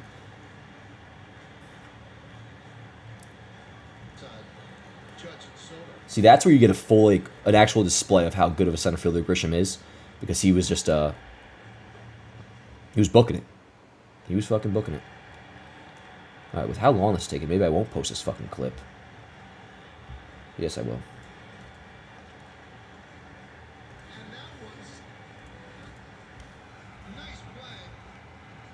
Word. Alrighty, so who do we say we got coming up? It's Glaber, Volpe, Grisham. Is that what it was? Excuse me.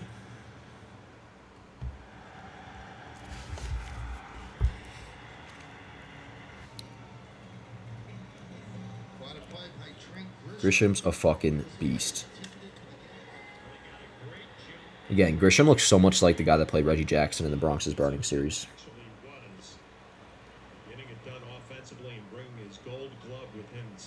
What a huge play by Grisham. With 3 exclamation points, because that's how I'm feeling. Exclaimed. With a gorgeous, terrific catch. Very good. And now Glaber with a base hit. Oh, I gotta oh, wait, no. It's on this. This is my YouTube recording now. That one over there. Oh, my grandmother called me. I'll have to call her back. No, not on stream chat. Good shit, Glabes. Yo, so what a game by Grisham, bro. He scored only 2 runs and makes that fucking catch. He is the post-game picture and the YouTube thumbnail right now if we hold on. The Trent Grisham game, folks. Make a goddamn Netflix doc. Has a new apartment going. Johnny, it's fucking awesome, dude. It's awesome. Give the neighbors old, do you know who I am? It's like, yeah, do you know I own a fucking Yankees fan page? Show some respect. Did I ever see the email I sent you? I did not see that, Johnny. You want to know how loud you can be till you get a noise complaint, Dan? You're right, Glenn. No, you are right. But now the new apartment's fucking awesome, Johnny. Again, I gotta fill out the walls, but we're chilling, bro. We're fucking chilling. 27 years old, third big league season. Let's go, Volpe. So Volpe had that nice single the opposite way earlier. Had a couple of good takes as well that were promising. But it's like the Moneyball line, yo. It's like, he's a good hitter. Why doesn't he hit good?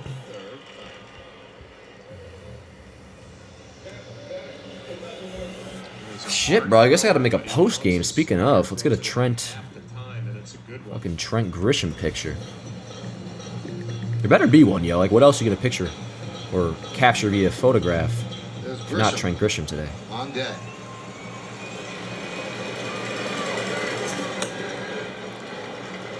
And there's that slider John's talking about.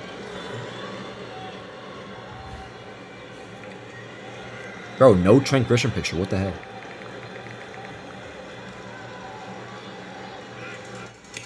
I'll throw over, keeping Torres. Oh, here's one. Oh, that's a nice picture. Oh, that's sweet. That's when your grandma gets a copy of your graduation photos. Like, oh, that's nice. Oh, you look so handsome. Now the count is full at 3-2. Yeah, I'll use this picture. That's cool looking.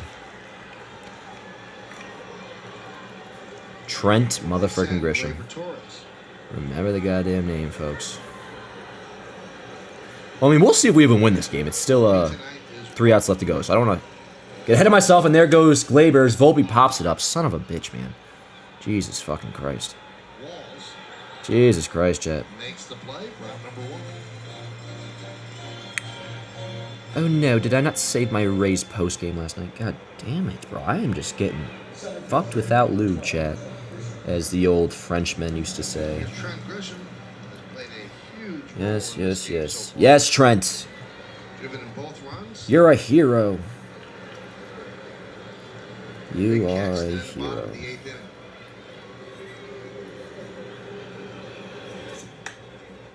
And a strike from Lucas. Ooh, so who's getting taped up? Soto? That's that hand wrap. God damn, bro. Soto's going through it, man. Continuing to play through. That is concerning because, like, he's like we've been talking about all day. Gonna be the broken record. Grisham got hit, Back yesterday we had a very awkward swing but Soto's power being down and he's dealing with an injury. Like, to the hand that's been bothering him. makes you think. All right, this is the Trent Grisham picture I'm using, which this is default no matter what. I mean, hopefully they hold on. If they don't, I can use it for a loss too, but they will hold on. Though. Oh, ignore that fingerprints, dear Lord. Excuse me. See him get a couple of hits. There's the batting average. That picture. Hand injury. I haven't updated anything else. I just have the active score in there and a picture. 2 on Grisham. I don't update records or like win-loss shit till either it's a sure thing or like the game's actually usually when the game's actually done. God damn. Let's go, Grish.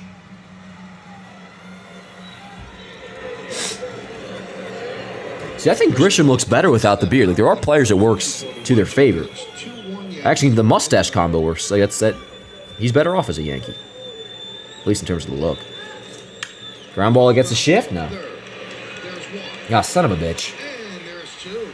A Well, chat, we knew it would be easy. 5-3 double play. Well, the Rays will try to Clay Holmes, obviously, will continue pitching in the 9th, and I feel okay about it. I feel okay about it. Where do I get the pictures from? Getty Images. Getty Images, yes. Looking like, let's see, let's check on the box score for not the box score, just the actual score. Red Sox are losing to the A's 4-2. That's big. And the Cubs are still beating the. It looks like they're an out away from winning, or maybe that's I don't know whether home or away. But anyways, they have a 3-0 lead. Cubs over the Orioles and Oakland 4-2 lead over Boston. So that is good. We got to fucking win, bro. I mean, regardless of those scores, we have to win. But yeah, when the Yanks ease up on the tattoo showing policy, I don't know when exactly and what that policy was and how long it's been away forever. Like, I'm sure that was a thing during the George era and like into the 2000s as well, which that was the George era was obviously through. He was alive through 2010, but whatever. Chapman, though, I remember everybody always assumed he was wearing the long sleeves to cover the tattoos because the Yankees like requested it or required it. But then he said, I think he said like that's not the case. And one day he took them off and he didn't wear them. So I don't know if that rule, like, I'm sure it was a thing at one point, but it's definitely not now. I mean, some of them, what are you going to do? Like, is Luis Hill going to wear like a Band-Aid on his neck? You know? I'm pretty fond of tattoos, even though I don't have one myself. But I think like on players, they look cool. One run lead with cardiac clay. Let's go. He'll probably allow a couple base runners on, but then he'll get out of it. That catch by Grisham, man, goddamn. Like I was saying before, I actually feel better about Clay in the 9th here. The fact that he came off of coming in somebody else's jam, and even though it was hard hit, and Grisham bailed his ass out, he did get out of it. And now he's got that under his belt, and now just nerves should be a little less. And we'll see how he does. We'll quit fucking yapping about it, or I will at least. And just watch. See what the hell happens. 3 outs for what will be a huge win. In its own right, because you got to win. And then the Cubs are winning 4-0 now over Baltimore. So if they can hold on, if Oakland can hold on, and we take a W here, it'll be huge. But the main thing is you got to win series. Win this one. We'll talk about that, and then the point is tomorrow becomes very important as well. But here we go. I keep saying I'm going to stop yapping, but I'm still yapping. Foul off the slider, 1-1.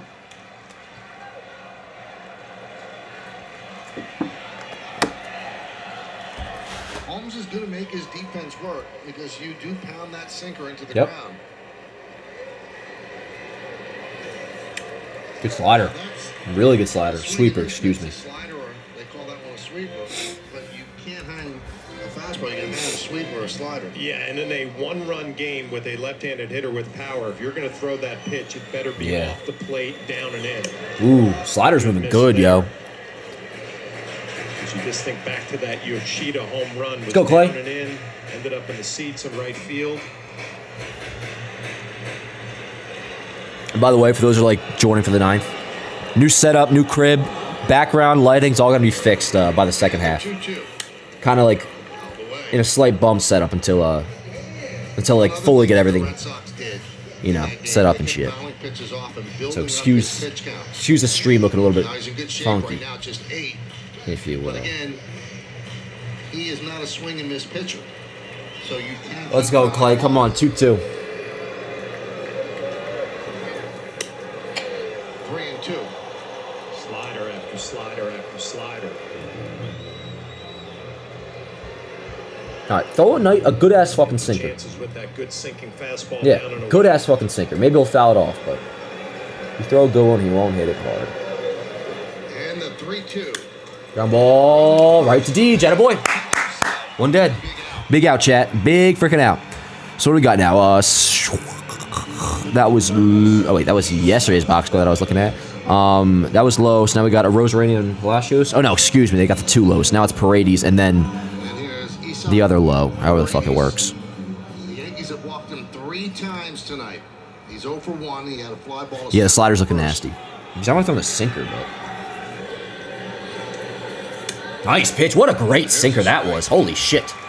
Gorgeous. Trevino setting up away and ends up and in. The way Clay Holmes will take it, gets ahead in the count. Yo, the top comment on the Trent Grisham catch post is, might have saved the game and my TV. Very good.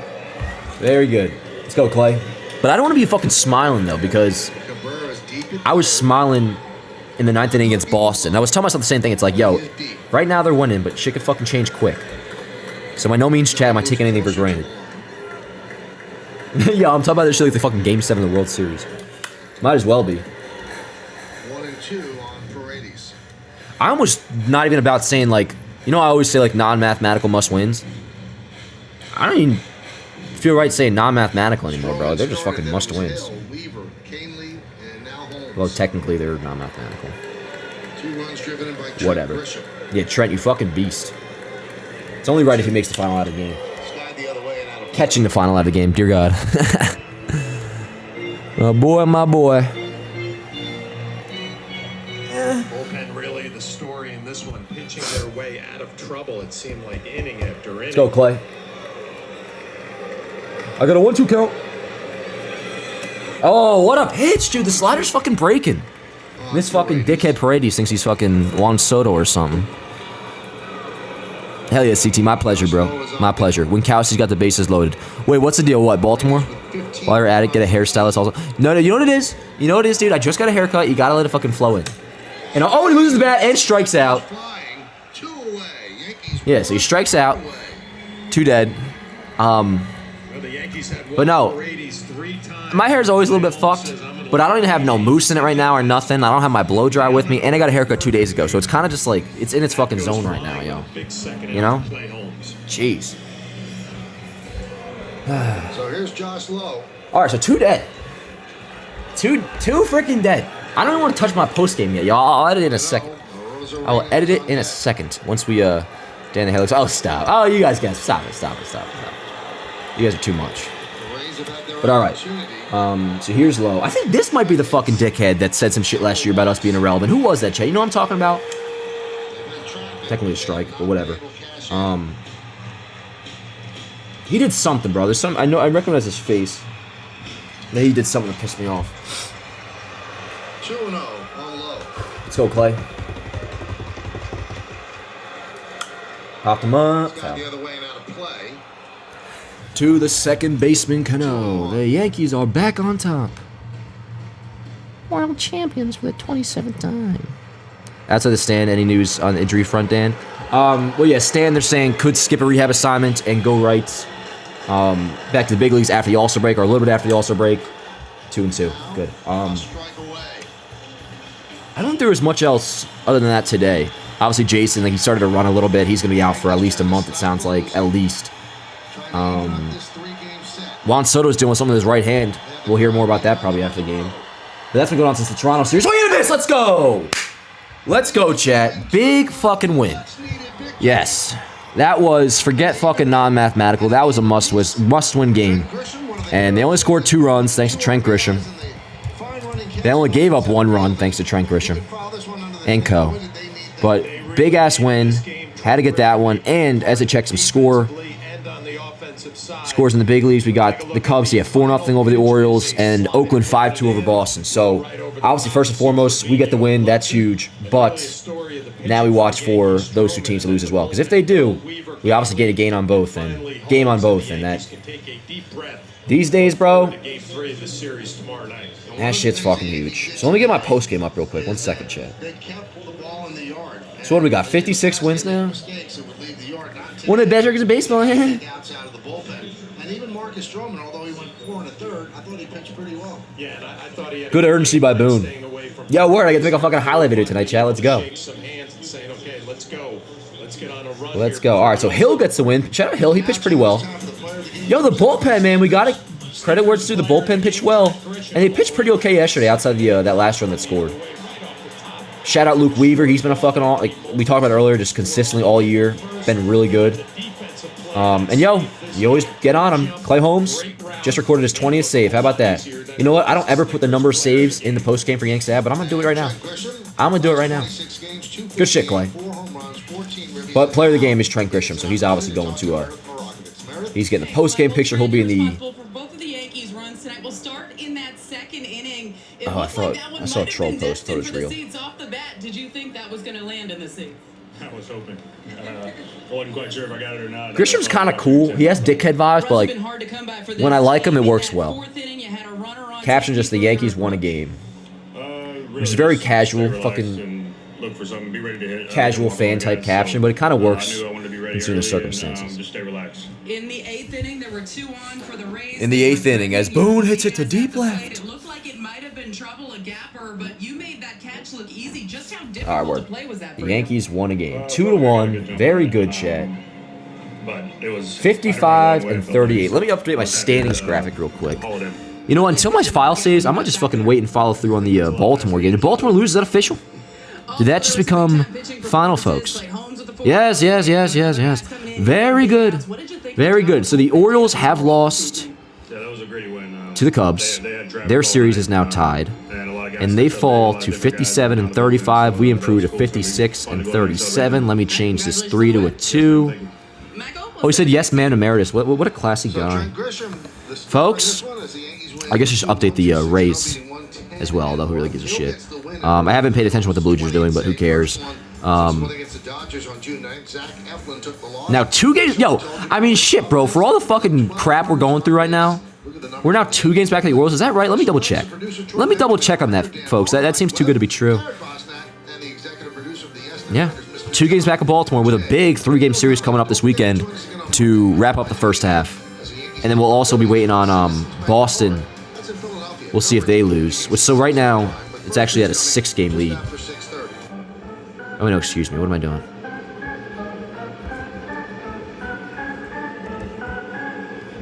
So that's what we're looking at right now. If Boston... Am I fucking this up?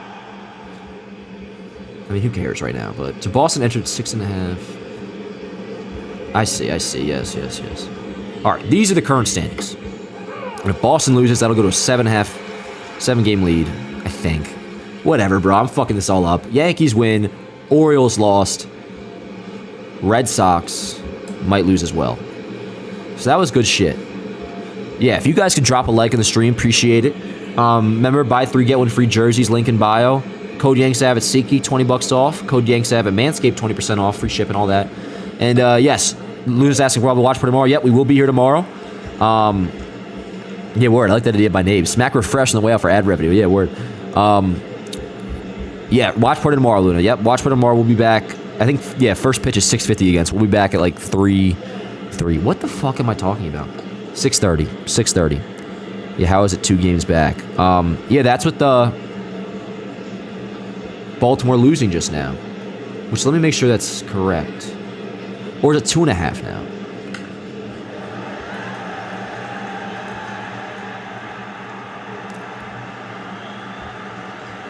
Maybe it's 2.5. I believe it's 2. Yeah. But word. Hey, appreciate you guys being here. My recording just saved. So that means it's time to do highlights. I'm not from New York, no, Dev. I live in Hoboken, though. Now. Damn, we have 38 losses. Is that right? Yes. I knew something was off, and I think something is still off my standings. So bottom line is, I think we're 2 games back from the Orioles now. We won. Red Sox lost. Orioles lost. I'll see you guys. See you tomorrow. Back tomorrow. Let's win a fucking series, yo. It's been a while. Peace out. Let's go, Yanks.